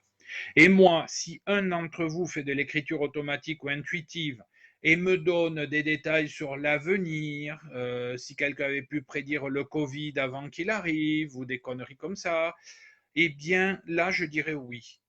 Et on se rend compte qu'en fait, tous les gens qui vous disent je fais de l'écriture automatique, oui, ils ont perdu une fille, un garçon, un enfant, et en fait, qu'est-ce qui se passe? Ils font de la transposition de leurs propres pensées sur une feuille de papier blanche. En fait, c'est eux qui écrivent ce qu'ils veulent en essayant de faire parler leur fils ou leur fille sur du papier, mais rien de concret. Moi, le jour, si c'est pour dire des banalités, maman, je suis passé dans la lumière, je suis bien, c'est ce qu'on appelle des phrases bateau en médiumnité, ça n'a ni queue ni tête. Si un jour on me dit Emmanuel Macron va être assassiné tel jour à telle heure, comme on peut le faire en médiumnité ou comme on peut le faire pour n'importe quoi, c'est un exemple. Bien là, on y croira. Mais pour l'instant, c'est jamais arrivé. Voilà. Donc, ceux qui m'insultent, eh ben, moi je suis content, ça prouve que je dérange et je continuerai de déranger. Ensuite, on a l'incantation, ce sont des paroles magiques prononcées pour obtenir un effet surnaturel. Le magicien ou le chaman les utilise, n'est pas chaman qui veut. Et je rappelle que c'est fréquent que quand je vais dans toute la France, on a une gamine de 20 ans qui me dit « je suis chaman ». Ah, non, on n'est pas chaman à 20 ans, il faut toute une vie pour être chaman, ça ne s'invente pas, on l'est peut-être déjà de la génération précédente, on ne devient pas chaman comme ça du jour au lendemain, c'est un très très long parcours le chamanisme, n'est pas chaman qui veut. Et puis la TCI, donc la transcommunication instrumentale, est une méthode qui permet l'enregistrement des voix de l'au-delà par un magnétophone. Son origine remonte aux années 50. Freddy Jurgenson, qui découvrit ce moyen de contact sans l'avoir cherché en 1959. Ce moyen est permis à tous. Thomas Edison tenta de mettre au point une machine pour converser avec les morts. Marcello Bacci a été un pionnier en Italie. Il pratiquait avec une radio à lampe dans son garage. Tout ça, vous pouvez le retrouver sur YouTube. Il y a toutes les vidéos de ces gens-là. Et bien sûr, nous avons le père François Brune en France qui a fait énormément de vidéos. Ça a été un peu le pionnier. Et Yves Lignon à Toulouse. On se limitera à un contact de 10 à 15 minutes à une cadence 2 fois par semaine au plus et pas plus. Les analyses les plus poussées par des ingénieurs n'arrivent pas à définir l'origine ni la ressemblance à la voix humaine. Effectivement, pour le moment, tout le monde n'arrive pas à faire, les ingénieurs n'arrivent pas à définir l'origine de ces voix-là. Alors ensuite, on a la Spirit Box, hein, c'est une balayeuse d'ondes radio, voilà, qu'on utilise dans les enquêtes de paranormal, qu'on utilise à la maison, ça ouvre des portes, c'est comme la Ouija, il faut être très très prudent. Autre chose? Eh ben écoute, non, enfin, c'est déjà pas mal. Ouais, voilà, Alors, si donc t'as des questions, alors, je te pose celle de Philippe da Silva. ouais. Il dit, admettons que tu ailles voir un voyant qui utilise le pendule sur toi et qui ouvre des portes sans le savoir. Le consultant en paiera-t-il les frais aussi? Je t'entends très très mal. Tu m'entends très mal. Ouais, Ah. recule peut-être du téléphone. Si un médium utilise le pendule sur Non, admettons que tu ailles voir un voyant qui utilise le pendule sur toi et qu'il ouvre des portes sans le savoir. Ouais. Le consultant en paiera-t-il les frais aussi? Alors ça va dépendre lequel des deux est le plus faible psychologiquement. Si c'est le bas astral qui vient, il s'attaquera toujours au plus faible. C'est pour ça qu'on a remarqué que lorsqu'on fait des séances de planche Ouija, on est plusieurs. Il y a toujours un observateur, il y a toujours un médium, il y a au moins 3 ou 4 participants, et il y a toujours, il faut toujours laisser une personne un peu plus loin dans la salle qui va filmer. Alors on filme bien sûr, et il y aura toujours un observateur. Et on va vite se rendre compte que la personne la plus faible psychologiquement va se mettre en état de catalepsie ou va se mettre en auto-hypnose. J'ai mes amis de SSX, Spirit Experience, avec un Z à la fin, que je suivais à l'époque, que maintenant j'ai arrêté de suivre parce que là aussi c'est devenu business, tout ça, pognon, pognon, pognon, où on voit une séance Ouija, où ils sont adorables, hein, mais voilà, moi dès que ça commence à devenir pognon, je m'en vais, je fuis. Il faisait ça en tant que, comme ça, par passionné, c'était super. Et puis un jour, il me dit, Thierry, regarde vite la vidéo. Ben, je dis oui. Ton copain, eh ben, il est fatigué, il s'est mis en auto-hypnose et tout simplement, il réagit plus et on le voit sur la vidéo. Voilà, ils ont un peu pris peur, mais ils continuent de jouer à la planche Ouija. Et comme j'ai dit à Nico, ben, jouez bien parce que il vous arrivera rien maintenant, mais beaucoup plus tard, vous aurez beaucoup de soucis. Mais voilà, ça les amuse, ils ont le droit. Ils ont le droit. Donc oui, si il vous arrive ça qu'un médium quoi joue avec un pendule, si vous êtes faible psychologiquement ou physiquement, s'il y a une entité du bas astral qui remonte, c'est à la personne la plus faible qu'elle va s'attaquer, ou le médium ou le participant. D'accord. Ensuite, le médium peut-il être voyant et le voyant peut-il devenir médium? Oui et non, dans les deux cas. Un médium, comme j'ai expliqué tout à l'heure, lorsque l'on est médium, qu'on a développé sa médiumnité, on n'a pas besoin de support. Mais un médium, comme je vous explique dans les salons en privé que l'on fait, tout est un. C'est-à-dire que pour quelqu'un qui va vouloir un peu chercher, tout est un, c'est facile à comprendre. Lorsqu'on est médium, on doit connaître la numérologie, l'astrologie, la planche Ouija, on doit s'intéresser à tout, à la littérature, on doit s'intéresser aux religions pour mieux comprendre certains phénomènes, on touche à tout. C'est pour ça qu'on dit que tout est un. C'est écrit dans tous les textes, que ce soit biblique, coranique et tout ça, tout est relié aux astres, les astres sont reliés aux humains et ainsi de suite. Un voyant, lui, par contre, comme j'ai dit tout à l'heure que tout le monde naît médium, s'il commence par la voyance, par les cartes par exemple, ça va ouvrir des portes et ça va peut-être, hein, chez certains, développer la médiumnité. Pourquoi? Suivant le type de carte qu'il va employer, j'entends souvent les gens qui me disent ah, j'ai acheté ce jeu parce qu'il est magnifique, il y a des super couleurs, il y a de belles images et tout. Et en fait, c'est un peu comme la boule de cristal. Si le jeu de cartes que vous jouez vous plaît, il va vous aider à développer votre médiumnité. Comme un guérisseur va développer sa médiumnité parce que lorsqu'il a un patient entre les mains, il y a un échange de vibratoires qui va se passer et il peut avoir des images. Mais ça, il faut le vouloir. Il y en a qui bloquent, qui ne le veulent pas. Alors, un médium peut rester médium sans être voyant. Il y a des médiums qui ne font que de la médiumnité, qui ne savent pas les cartes, qui ne savent pas jouer au pendule et ainsi de suite. Et par contre, il y a des médiums qui touchent à tout comme moi, évidemment, puisque moi je suis un couteau suisse, tout m'intéresse, je veux tout savoir sur tout. Donc ça, c'est le plus intéressant, c'est-à-dire que je peux prendre un jeu de cartes, je peux faire n'importe quoi, passer au pendule, la planche Ouija, ainsi de suite. Et puis vous avez as des voyants qui vont se contenter de tirer les cartes et qui seront d'excellents cartomanciens et qui n'iront pas au-delà. Chacun, comme je le dis toujours, a son libre arbitre. On ne doit obliger personne. Il n'y a aucun médium, sauf les grands stupides, les imbéciles, qui vous disent il faut prier la Vierge Marie, il faut prier Jésus. Non, qui tu es, toi, pour me dire ce que j'ai à faire? Personne n'a à vous dire ce que vous avez à faire. Vous avez le libre arbitre. Ne vous laissez pas conditionner par certains voyous gourous. Méfiez-vous, vous avez le libre arbitre, on n'a pas à vous dire ce que vous allez faire. Et je reviens encore, le référent sera là pour intervenir. On a des personnes de toute religion, des personnes athées, on a des personnes qui sont de tout conditionnement, riches, pauvres, tout ce que vous voulez, malades, en pleine santé, qui touchent à tout, et on n'a pas à dire aux gens ce qu'ils ont à faire ou ne pas faire. On peut les guider en disant fais attention parce que ça c'est dangereux, comme j'ai fait pour la planche Ouija, mais je vous ai bien dit, ne le faites pas. Chacun fait ce qu'il veut à ses risques et périls. D'accord? Autre question, en clairvoyance, parce que ça c'est tout à l'heure, c'est quand j'ai relevé une question quand tu étais en médiumité avec Sarah.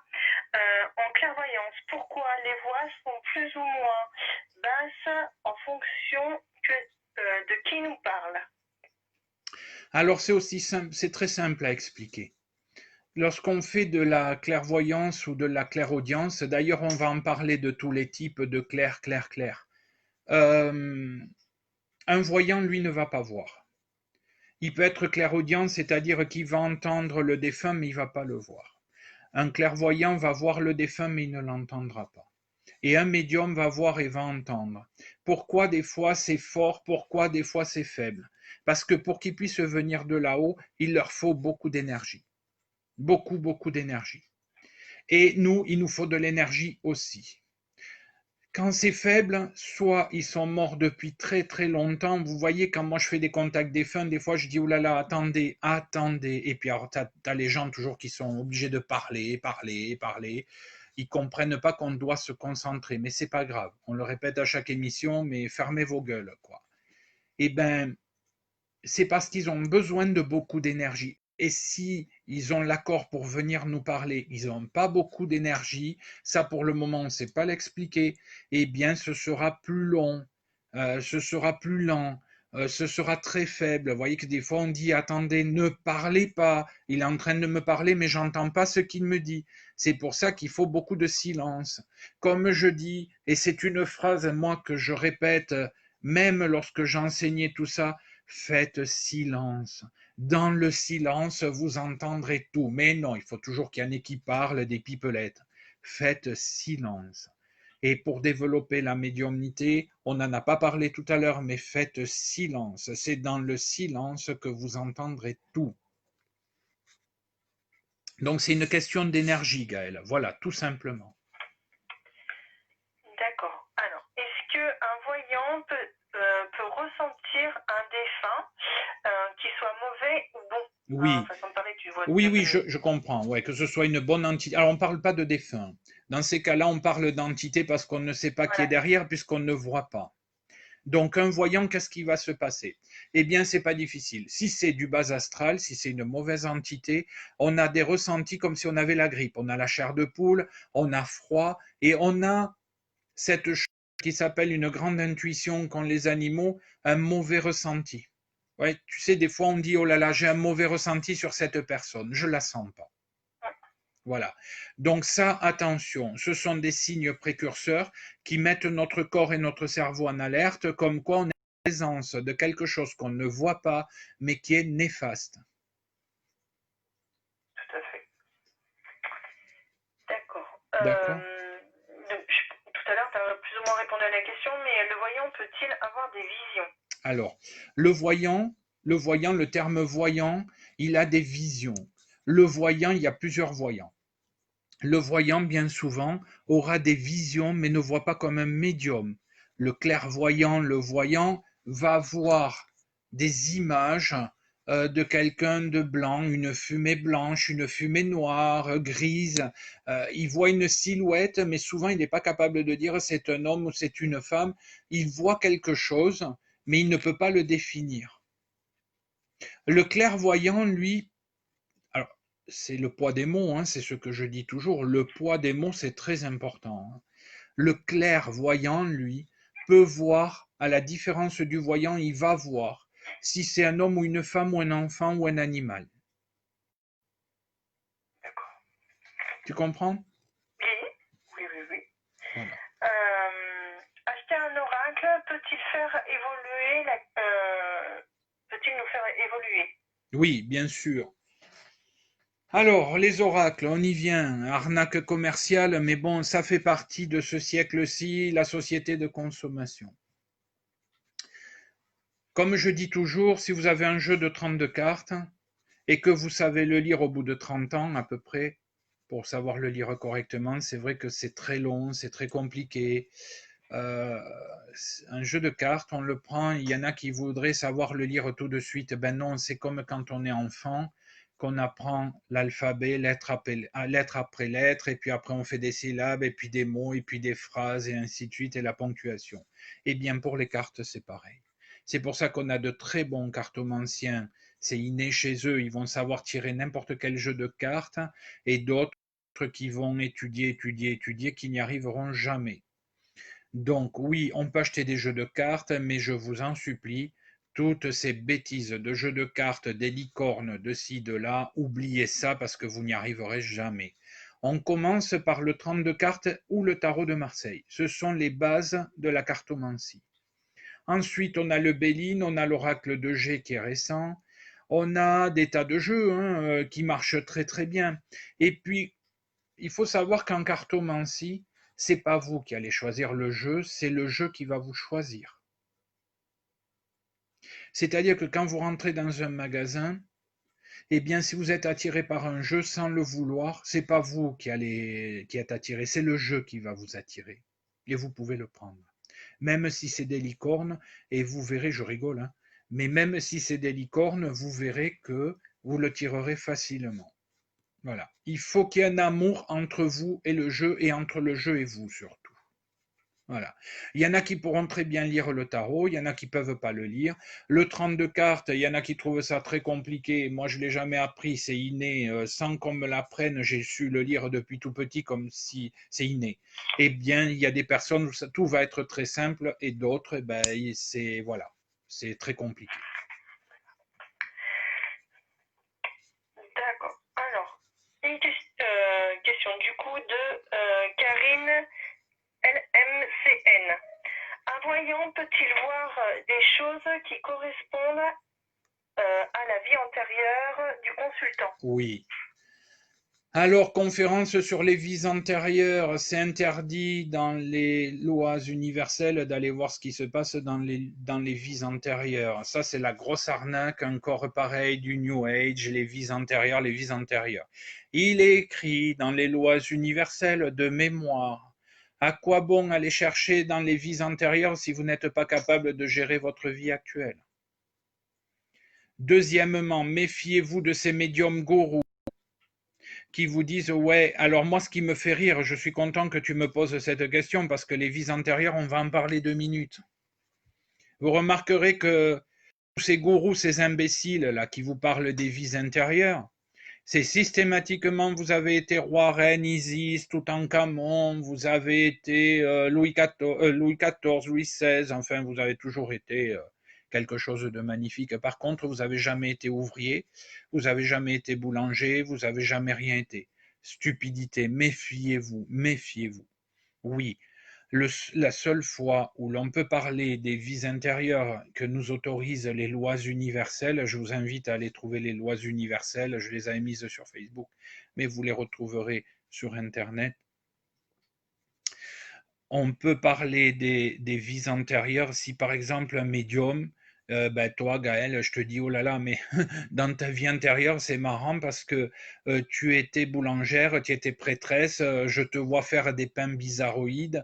Une fois j'ai vu une personne et je lui ai dit oh là là, mais vous prépariez des boissons un peu bizarres, vous étiez une empoisonneuse.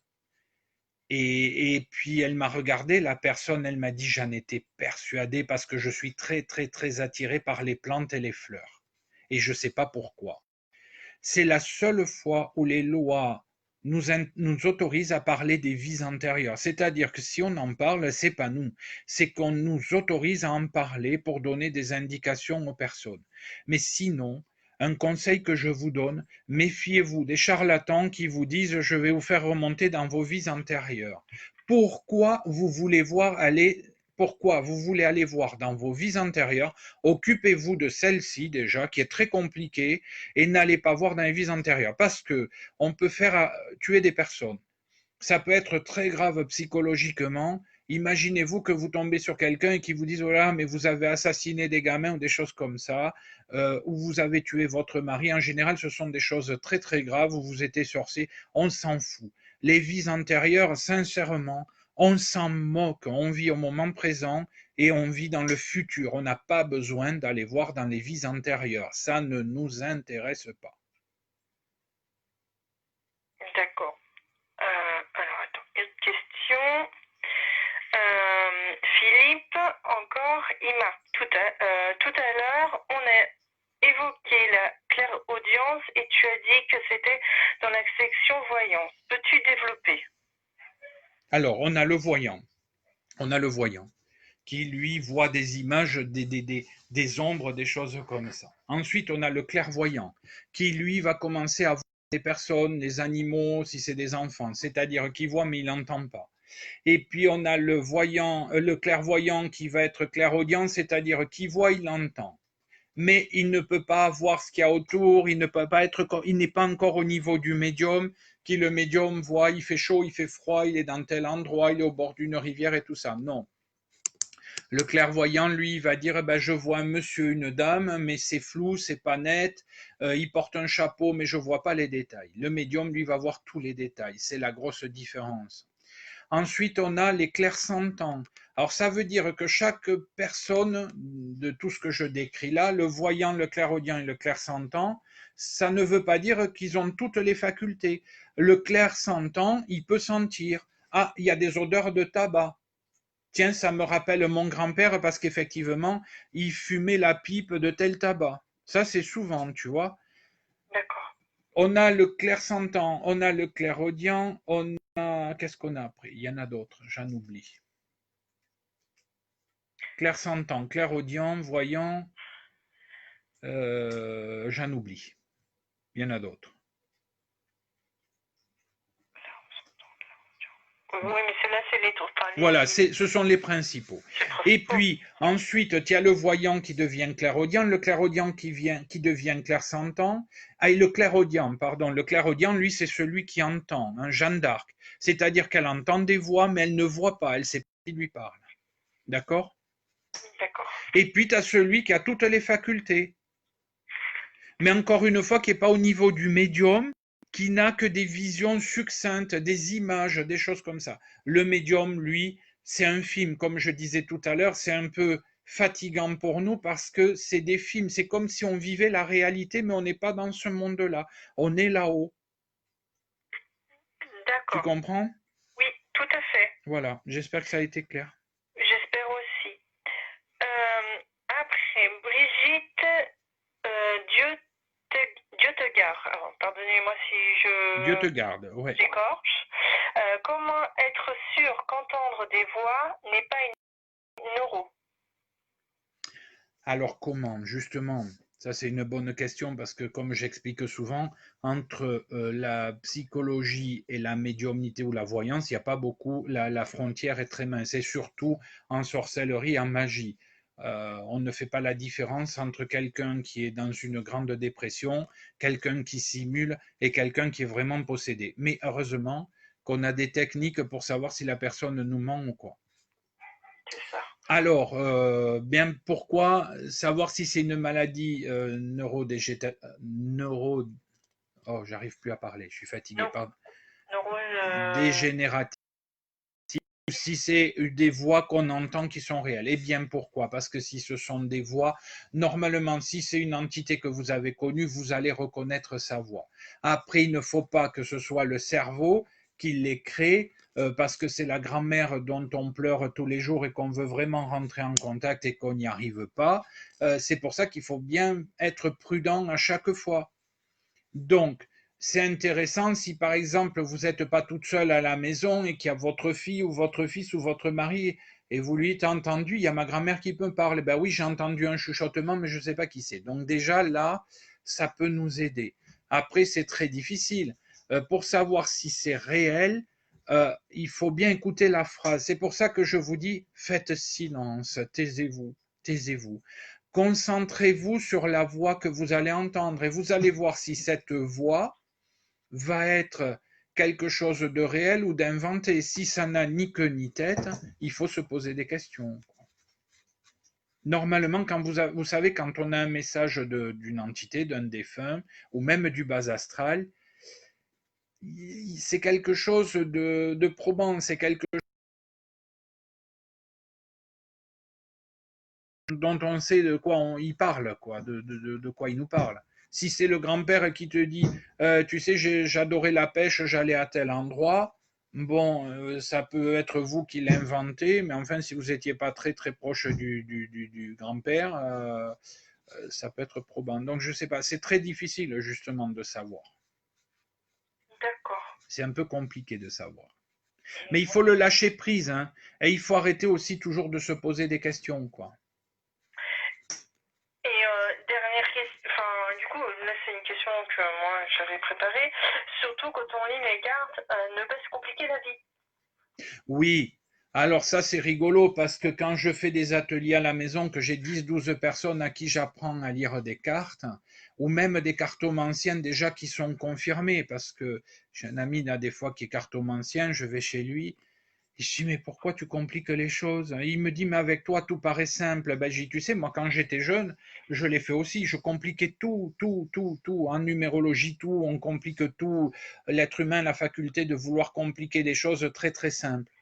Et en fait, il faut tout simplifier, tout. C'est pour ça que je vous dis, n'écoutez pas ces grands médiums gourous qui racontent tout et n'importe quoi. Aujourd'hui, priez l'abbé Pierre, demain, priez l'abbé Jacques, et ainsi de suite. Faites ce que vous voulez. Ne vous laissez pas guider par qui que ce soit. Faites les choses simplement. Ne vous laissez pas imposer des choses. Il ne faut pas se laisser imposer des choses. Aucun médium n'a le droit de vous dire tu ne seras pas médium parce que tu fumes, tu bois ou tu vas dans les clubs libertins. Mais alors ça, c'est la plus grosse connerie que j'ai pu lire dans ma vie. Et Dieu sait que j'en ai lu. Mais elle se prend pour qui celle-là pour nous dire ce qu'on a à faire ou ne pas faire. Déjà qu'elle se l'applique à elle-même, qu'elle arrête de mentir. Et voilà, il y en a plein comme ça. Ne les écoutez pas. Ils n'ont pas à vous dire ce que vous avez à faire ou ne pas faire. Qui ils sont pour nous dire ce qu'on doit faire ou ne pas faire? Personne n'a à vous dire. Et lâcher prise et simplifier les choses. Dans les jeux de cartes, je vois que quand les gens ont fait des fois des soirées sur les jeux de cartes, euh, mon Dieu, mais vous compliquez tout alors que c'est très simple. Moi, je vois des tutos, par exemple, sur l'oracle de G. Je fais partie de groupes sur Facebook, j'ai abandonné parce que c'est des folles furieuses, c'est des gamines, c'est des gens qui connaissent rien et qui se prennent pour des grands spécialistes. Et l'autre fois, il y a une amie à moi, c'est tombé, le hasard n'existe pas. Mais ce soir-là, j'ai dit, tiens, je vais aller voir la publication. Et c'est une amie à moi qui est médium. et qui dit voilà, j'ai fait 3 coups, est-ce que vous pouvez interpréter? Mon Dieu, mon Dieu, mon Dieu, l'interprétation des gamines. Parce que je suis allé voir des profils. En général, c'est des gamines de 20 ans, 25 ans, qui, ça y est, ce sont de grandes cartomanciennes et tout. Et puis, il y avait à peu près 120 ou 130 réponses. Et je suis allé tout lire, tout lire. Et je me dis, mais elles sont cinglées, quoi. C'est des filles, ça, il faut les enfermer. Elles se croient cartomanciennes, elles ne savent même pas lire. Et puis à ma copine, je lui écris. Alors c'était tout négatif. Vous remarquerez que c'est toujours négatif. Il n'y a jamais de positif. C'est ça qui m'énerve. En voyance, en médiumnité, tout n'est pas noir, tout n'est pas blanc. C'est pas vrai. Il ne peut pas y avoir que du négatif ou que du positif. Fuyez. Quand ce sont des gens qui vous disent tout est positif, fuyez. Quand c'est des gens qui vous disent, comme ça arrive souvent en ce moment, oh là là, tout est négatif, tu vas perdre ton travail, tout. Oui, ça peut arriver, mais tout ne peut pas être négatif. C'est pas vrai. Et là, tout était négatif, mais on lui a prédit des accidents de ci, de là. Et moi, je lui dis, ben non, c'est comme ça, regarde, il t'est arrivé ça, on te dit que maintenant tu t'en es sorti, il faut que tu ailles de l'avant, et c'est très positif. Et là, quand elle a lu ma réponse, elle me dit, mais je suis stupide. Elle me dit, mais t'as raison. Ben, je dis oui. Et ben, elle me dit, c'est exactement ce qui m'arrive en ce moment. Mais là, elle me dit, elles m'ont foutu le cafard parce que tout le monde ne voit que du négatif. Mais je dis déjà, il ne faut pas demander à 120, 130 personnes. Tu dois le faire toi-même. Et je dis, arrête de regarder toutes ces imbéciles-là, tout ce qu'elles écrivent. C'est des gens qui n'ont jamais étudié, qui font ça pour s'amuser, mais si vous les écoutez, vous vous suicidez. Non, c'est pas possible. Voilà. Et dans un jeu de cartes, n'importe lequel qu'on prend, tu as toujours les gens qui vont te dire ah ouais mais le noir c'est très négatif, hein. C'est systématique. Pourquoi les cartes noires sont négatives? C'est faux et archi faux. On a des cartes de couleur rouge qui sont beaucoup, beaucoup plus négatives que les noires. Mais voilà, la couleur noire, c'est la couleur du deuil. Donc ça, c'est basique, c'est de l'instinct basique, c'est de l'instinct stupide. Non, tout n'est pas noir, tout n'est pas blanc. Donc dans les jeux de cartes, attention comment vous interprétez les cartes. Allez-y le plus simplement possible. Tu as raison. Alors, autre question, rien à voir avec du coup les cartes cette fois-ci. Est-il vrai ou faux que lors d'un crash d'avion ou autre, d'accord, quand il y a beaucoup de victimes, par exemple, toutes les âmes devraient partir ensemble? Non, non, c'est pas vrai. C'est pas vrai. C'est compliqué, mais c'est simple en même temps. C'est une question de Jean-Pierre Gauthier. Ouais, Jean-Pierre, salut Jean-Pierre. Non, c'est pas vrai. Pourquoi? Parce que les âmes, elles ont le choix. Tu en as qui vont partir très vite, qui vont passer dans la lumière parce que c'est un choc. Il y en a qui vont pas se rendre compte, qui vont rester entre deux mondes, qui ne passeront pas tout de suite dans la lumière. Ça va dépendre de chacun.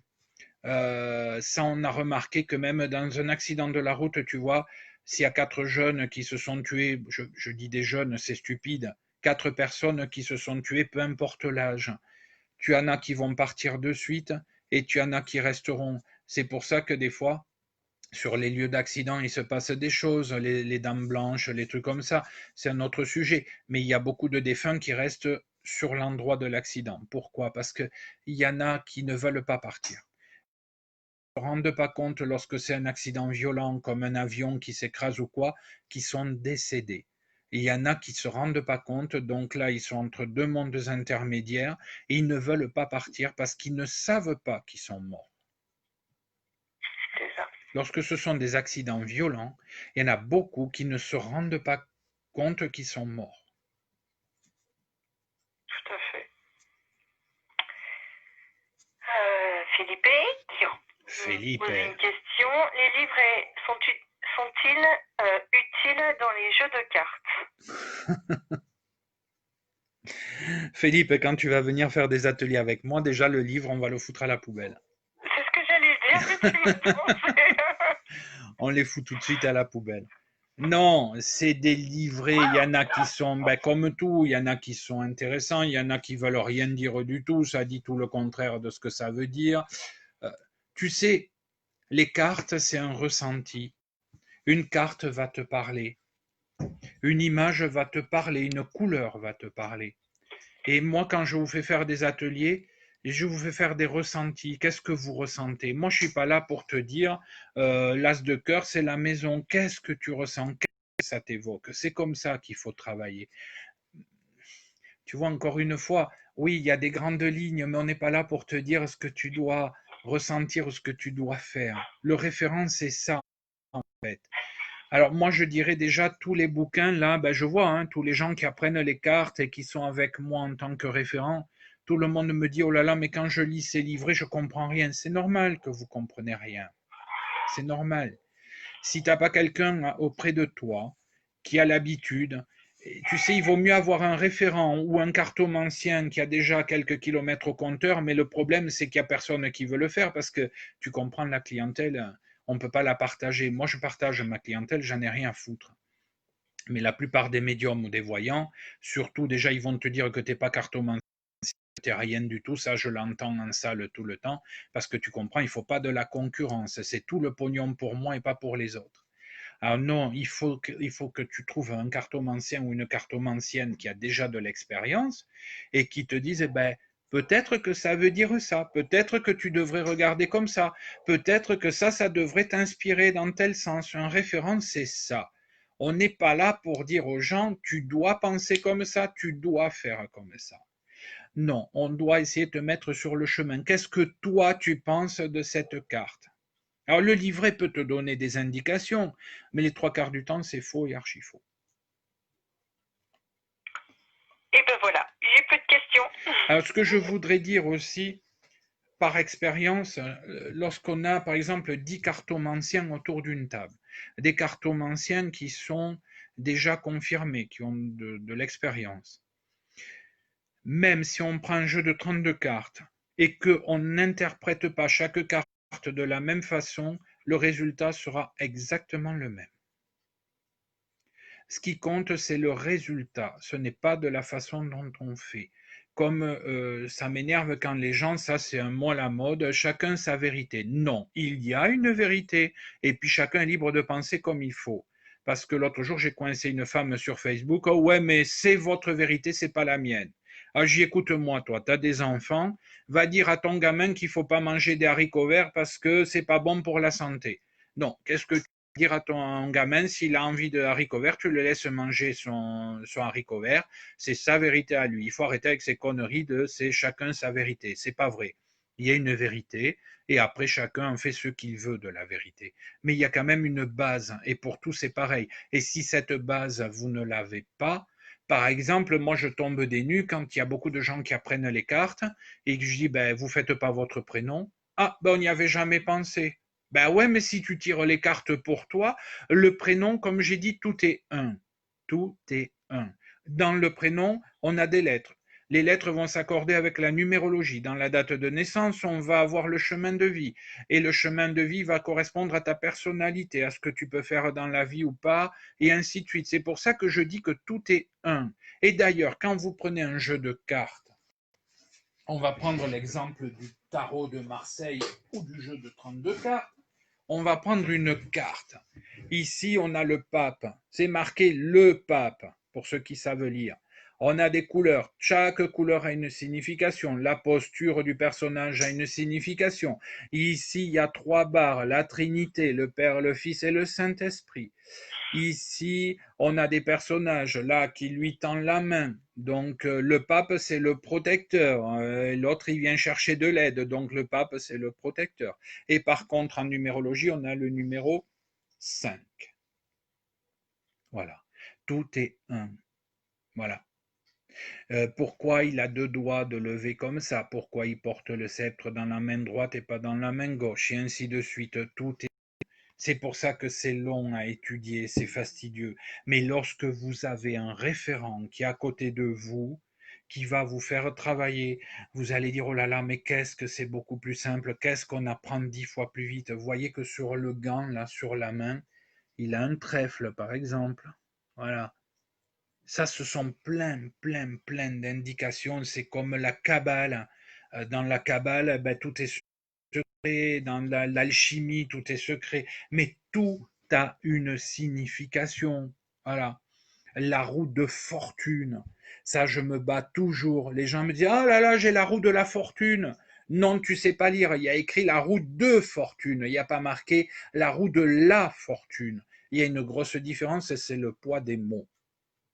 Ça n'a pas du tout la même signification. Et ici, on voit bien qu'il y a des diablotins.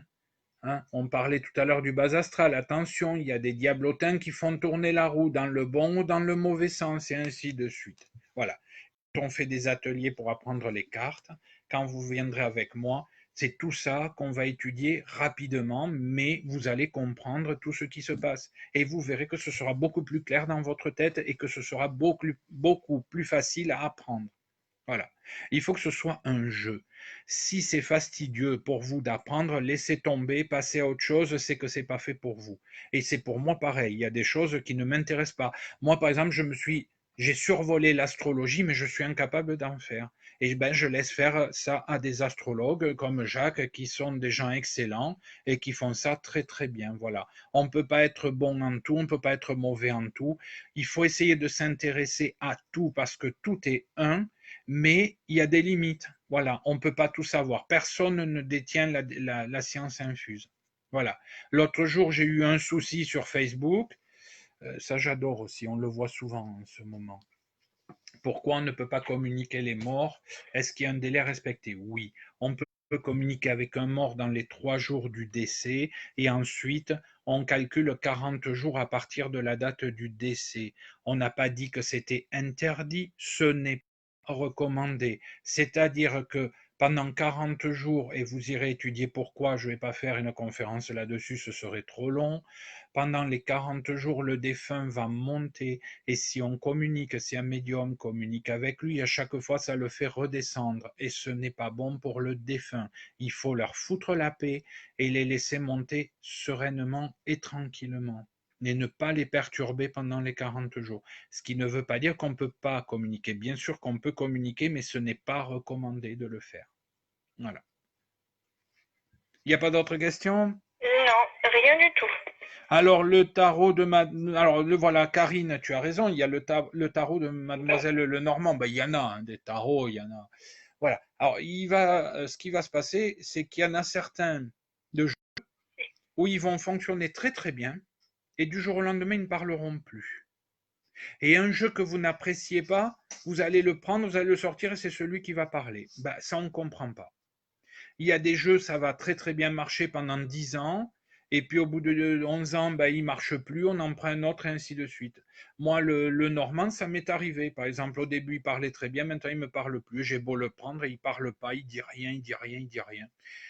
Comme je dis, c'est les jeux qui nous choisissent, ce n'est pas nous qui choisissons les jeux. Hein. Même si vous avez l'impression que c'est vous qui l'avez choisi, c'est comme un pendule. Un pendule, il faut vous sentir attiré par le pendule. C'est pareil. Et pas l'acheter parce qu'il est beau, il est en or, il est en cristal, il est ci, il est là. Non, il doit vous attirer. J'ai une dernière question, je viens de la voir, hein, de Ghislaine Bouillot. Elle marque: comment es-tu devenu référent? Ah, alors, référent, c'est difficile parce qu'il n'y a pas d'école. En fait, tout le monde peut être référent à une condition, c'est que on ait déjà beaucoup d'expérience dans le métier. Alors, il existe, par exemple, à l'hôpital, partout, il existe des référents dans tous les métiers. En fait, un référent, ça peut être un simple ouvrier dans une usine, mais qui a beaucoup d'expérience, c'est-à-dire le mec, il a 30 ans d'expérience dans son métier. Un référent, c'est quelqu'un qui est là, qui peut apprendre son métier et qui met des garde-fous et qui dit, ben ça, par exemple, un tourneur dans une usine, il dit ne mets pas la pièce comme ça parce que tu vas te planter. En fait, c'est un partage d'expérience. Et il y a quelque chose qui est très important, c'est qu'un référent ne se fait jamais payer, c'est gratuit. Donc vous comprendrez pourquoi personne ne veut être référent, évidemment. En plus de faire les choses gratuitement, on partage avec les gens. Hein. Moi, il y a une jeune qui débute, eh bien, vient faire une consultation avec moi. On partage la consultation, je lui laisse l'argent de la consultation. Alors, vous pensez bien que ces très grandes médiums ne veulent pas le faire parce que, dis donc, à 90 € ou 100 € la consultation, je ne partage pas ma consultation. Et ce sont des égoïstes. Et puis ce que j'adore, c'est un milieu qui est vraiment super. La médiumnité, la voyance, vous verrez que c'est un milieu qui est extraordinaire. On vous parle toujours de spiritualité. Ouais, la spiritualité quand ça les arrange, mais dès que ça les arrange plus, on n'en parle plus de la spiritualité, on a vite fait d'oublier ce que c'est. Non, la spiritualité, c'est tu aides ton prochain et tu n'attends jamais rien en retour. Voilà. Et moi, il y a des personnes que j'ai aidées, ça ne l'a pas fait. Eh ben, c'est pas grave, il faut pas regretter. On est là pour aider les gens et on n'attend rien, rien en retour. Si demain les personnes partent, eh ben, elles partent. C'est pas grave. Ce qu'elles auront appris, elles l'auront appris et c'est un partage. Vous savez, il n'y a rien de plus bête. Moi, je le dis en tant que référent, c'est d'avoir acquis des tas de choses. Quand je travaille à l'hôpital, qu'il y a une personne âgée qui décède, on dit toujours un vieillard qui décède, c'est une bibliothèque qui brûle. Ouais, mais le problème, une fois que la bibliothèque elle a brûlé, on a perdu tout ce qu'il y avait dans les livres. Donc le savoir, il a servi à quoi? À qui? À personne. Quand vous avez une grand-mère qui a une recette, oh là là, j'ai une recette, je te dirai pas comment je fais mon gâteau. Quelle connerie, excusez-moi, mais il n'y a rien de plus bête que ça. Il n'y a rien de plus bête. Parce que partage ton savoir, des secrets. Vous vous rappelez, ben, les guérisseurs, oh là là, j'ai un secret. Non, t'as rien du tout. Les secrets des vieux dans les campagnes et tout, maintenant on les connaît tous, il n'y a pas de secret. Le secret, c'est de partager, partager, partager. On n'emporte pas un secret dans sa tombe, sinon ça sert à rien du tout. Le but de la voyance, de la médiumnité, il ne faut pas oublier que Jésus était un des plus grands médiums. Il y a eu beaucoup de prophètes. C'est pour ça que dans l'Église catholique, ils me font beaucoup rire quand ils disent non, non, la médiumnité, c'est interdit. Mais tu m'étonnes. Euh, tu m'étonnes. Comme ça les dérangeait beaucoup à l'époque, qu'on voit des choses qu'on n'aurait peut-être pas dû voir ou quand on voit des prêtres pédophiles ou des choses comme ça. Tu m'étonnes que ça les dérange. Et puis surtout, ça aurait été l'extinction de la religion, quoi. Non, quand vous lisez la Bible, il y a beaucoup, beaucoup de prophètes. Hein. Il y a beaucoup de prophètes. Des prophètes, c'est quoi? Ce sont des médiums. Hein. Ce sont des gens qui voient l'avenir et qui sont capables de vous dire des choses. Donc voilà, stupidité. Comme je dis, les religions, vous en faites ce que vous voulez, mais éloignez-vous-en. Parce que la Bible, la religion, ça a été écrit par des hommes. Hein. Ça n'a pas été écrit ni par Dieu, ni par des saints. Ça a été écrit par des hommes. Donc l'homme, dans tout son travers, où il peut faire de bonnes choses ou de mauvaises. Hein. On voit avec les attentats en ce moment, tous ces fous, c'est pas la religion qui leur dit va tuer des chrétiens impurs et ainsi de suite, c'est des conneries tout ça. Hein. Ce sont des gens qui sont déglingués dans leur tête et qui s'identifient à Dieu. C'est-à-dire que tous ces tueurs-là, tous ces gens du Bataclan, de Nice et tout ça, c'est des gens qui se prennent pour Dieu. Hein. Psychologiquement, on a vite fait d'analyser comme ça. Ils se prennent pour Dieu, ils ont pété un plomb, il se prend pour Allah, il se prend pour Jésus, et ainsi de suite. Alors, il faut être prudent. C'est pour ça que je dis la religion, c'est très bien. Moi, je suis catholique, je suis non pratiquant mais croyant, donc vous êtes libre de faire ce que vous voulez. Et pour ceux qui n'ont pas de religion, eh bien, vous allez vers l'univers qui remplace toutes les religions, qui remplace tout. Voilà.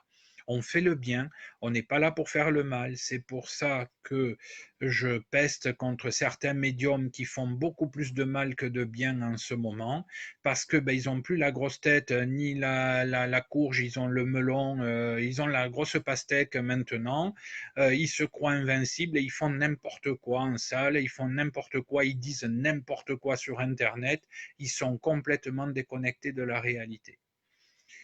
Quand on va en salle, il y a beaucoup de parents qui ont perdu leurs enfants. Et en fait, ces associations ont été créées pour ça. Et je le répète encore une fois, et on voit ces présidents d'associations qui ont la grosse tête aussi, qui se prennent pas pour des merdes et qui roulent des mécaniques et tout. Non, rabaisse ton caquet ainsi que tes médiums et vous êtes là pour aider les gens qui en ont besoin et pas pour faire du pognon, du pognon et du pognon comme on le voit trop souvent. Voilà. Voilà Gaël. J'ai une autre question qui est venue après, de Véronique Rossato. Bonjour, que pensez-vous du tirage par haricots et pierres? Avec des haricots et des pierres. Alors, que pensez-vous du tirage par haricots et pierres? Moi, j'en pense rien. Ce que j'ai dit tout à l'heure, c'est que des tirages, on peut en faire avec n'importe quoi.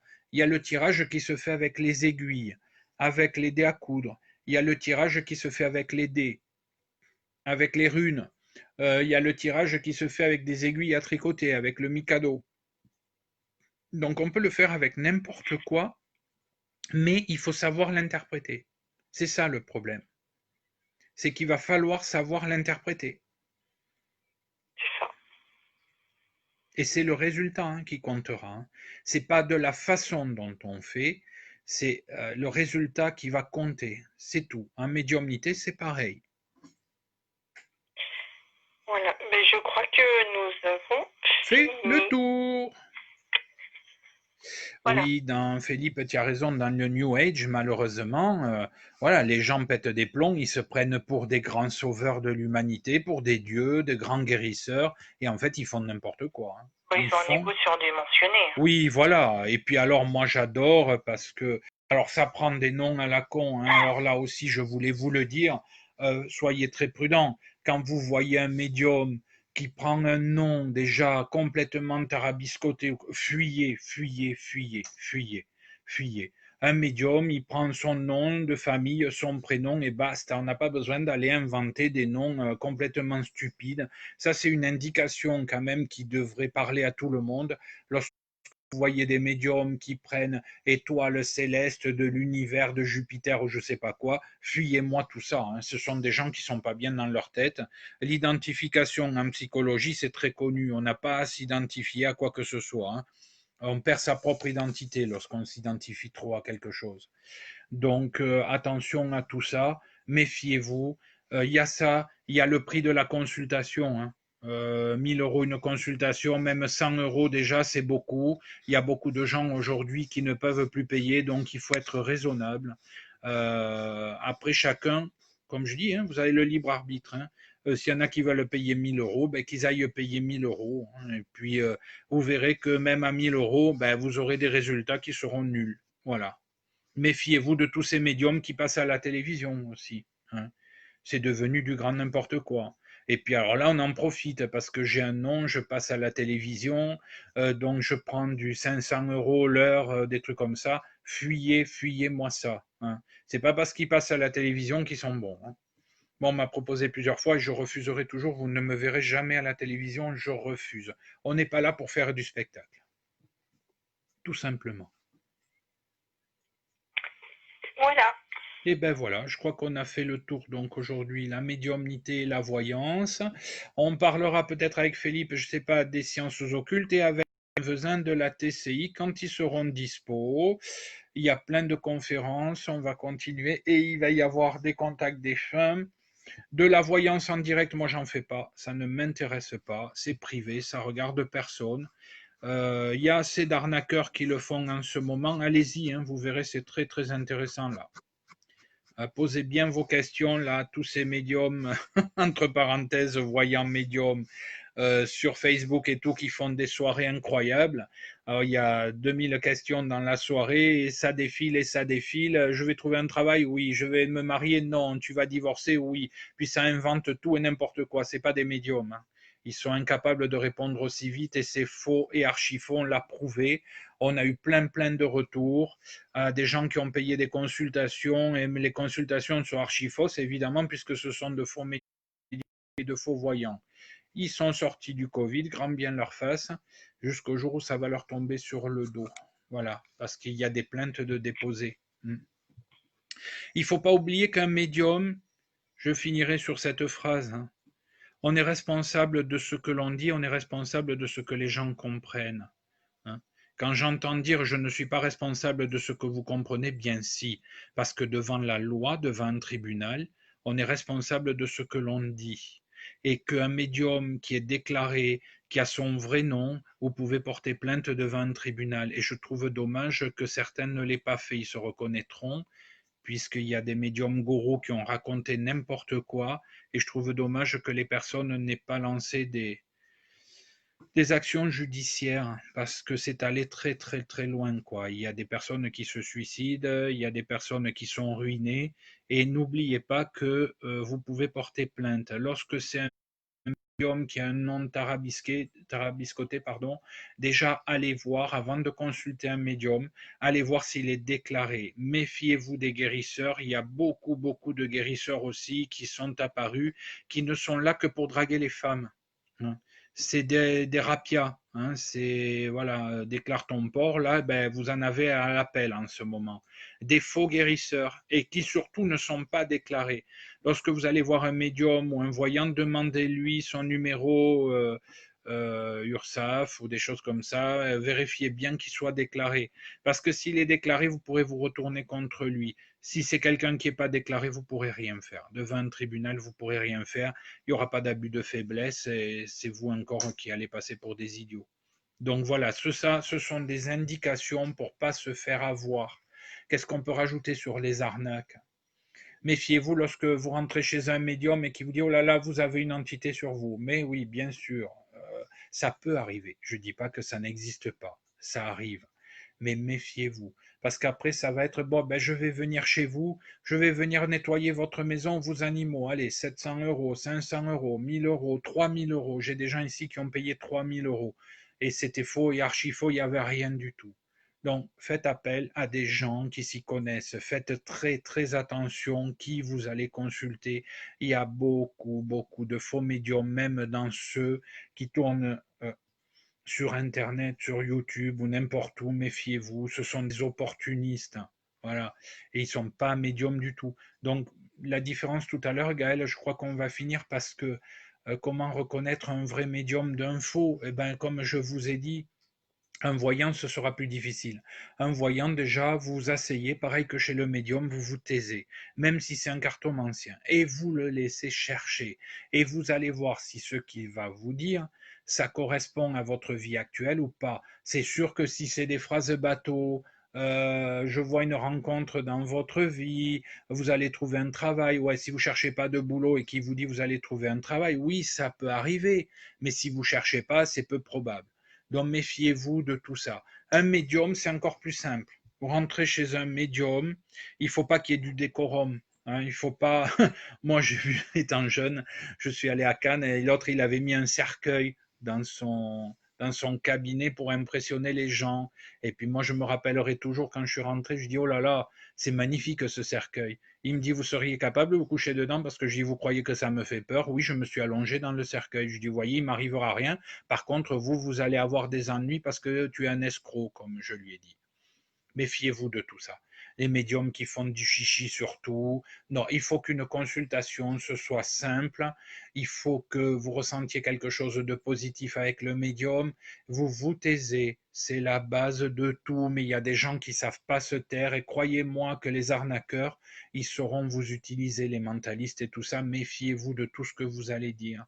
Et puis vous le laissez faire. Et si un médium d'entrée vous dit voilà, il y a ça, ça et ça, et que c'est juste, alors si c'est pas juste, ça ne veut pas dire que c'est pas vrai. Ça veut dire qu'il y a une autre entité qui est là ou un autre défunt pour quelqu'un qui va venir après ou avant vous. Ça peut arriver aussi. Mais quand même, il y a des choses qui doivent être véridiques, il y a des choses qui doivent vous parler, ça doit faire tilt dans votre tête. S'il n'y a rien qui se passe, non. Faites très attention à vos profils Facebook, j'arrête pas de le dire. Mettez amis, tout simplement. Ne n'ouvrez pas à tout public parce qu'il y a des véreux, comme on l'a vu là au confinement dernier, qui sont allés lire des profils de gens et qui ont raconté n'importe quoi. J'ai une copine qui est là, je pense, ce soir. Elle est allée coiffer son papa. L'autre imbécile lui a dit oh, mais je vois que tu vas trouver du boulot, tu vas être coiffeuse. Alors que pas du tout, elle cherche pas de boulot, elle n'est pas coiffeuse. Elle a juste coupé les cheveux à son papa parce que c'était les vacances. Voilà, on arrive à des stupidités, mais faites très attention. Bloquez vos Facebook à amis et personne d'autre. Déjà, ça vous évitera de vous faire pirater. Et ça évitera que les gens viennent lire vos profils Facebook où il y en a qui marquent tout. Mon bébé, il a fait caca. Mon bébé, il a fait un rot. Mon mari me trompe. Arrêtez d'écrire des conneries comme ça regarde personne sur Facebook. C'est pareil, c'est une mise en garde. Après, vous êtes libre de faire ce que vous voulez. Voilà. Gaël, Oui. tu peux rajouter autre chose sur les arnaques? Non, pas du tout. Je crois Non, qu'on a non, fait non, le non. tour. Rien du tout. Je pense qu'on a tout dit. dit, enfin, que tu as tout dit. Oh, ben c'est pareil, hein, on est ensemble, donc tu as l'habitude toi aussi. Hein. Donc, Voilà. non, je pense qu'on a fait le tour de faire attention à qui, Voilà, qui vous avez qui affaire. vous allez voir. Voilà, qui vous allez voir. Et vous savez, comme je dis, la meilleure publicité, c'est les médiums ou les guérisseurs ou les rebouteux, les magnétiseurs qui sont dans les campagnes et qui n'ont pas de publicité.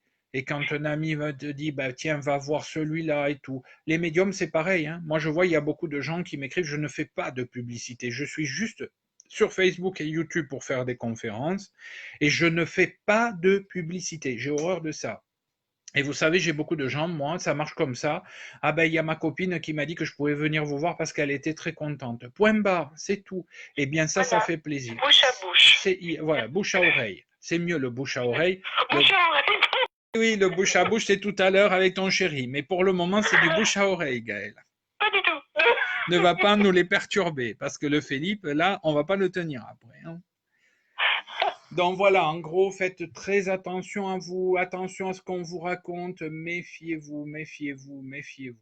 Voilà, on fera peut-être une soirée sur le paranormal, il y a énormément d'arnaques, énormément d'arnaques. Dans la magie, on parlera comment se protéger des personnes néfastes aussi. Ça, c'est un long sujet, c'est la conférence la plus longue. Je vais refaire sur YouTube la conférence sur l'âme des animaux. Est-ce que les animaux ont une âme? Et une conférence qu'il faut que je refasse et qui m'a valu beaucoup de polémiques, toujours par la même personne, l'imbécile de service, sur la couleur des bougies. Voilà, même sur ça, on m'attaque, la couleur des bougies. Voilà. Parce que les bougies noires, ça sert qu'à faire de la magie noire. Les bougies bleu ciel, ça sert qu'à prier la Vierge Marie. Et comme j'ai répondu, espèce d'imbécile, quand tu vas dans les églises, c'est vrai qu'il y a des bougies bleu ciel de partout. Hein, on voit que ça. Par contre, quand on fait des rituels de magie noire, il n'y a que des bougies noires. Bref, comme quoi, je vous dis, restez simple, c'est pas critiquer pour critiquer, mais quand on dit quelque chose, il faut pouvoir le prouver. Il faut pouvoir expliquer par A plus B pourquoi c'est comme ça et pas comme ça. Je vous souhaite à tous une bonne soirée. Merci de m'avoir suivi. Faites attention à vous, protégez-vous du Covid. Il existe. On a des gens auprès de nous, même qui étaient là cet après-midi, qui sont touchés. On a des gens qui sont en réanimation, des gens très proches. Et il y a des personnes qui sont décédées. Voilà, donc ne dites pas que ça n'existe pas, c'est faux, méfiez-vous, soyez prudents, on vous embrasse tous. Merci à Sarah, merci à Gaël, merci à vous tous pour vos participations. Merci à tous, au revoir. Au revoir.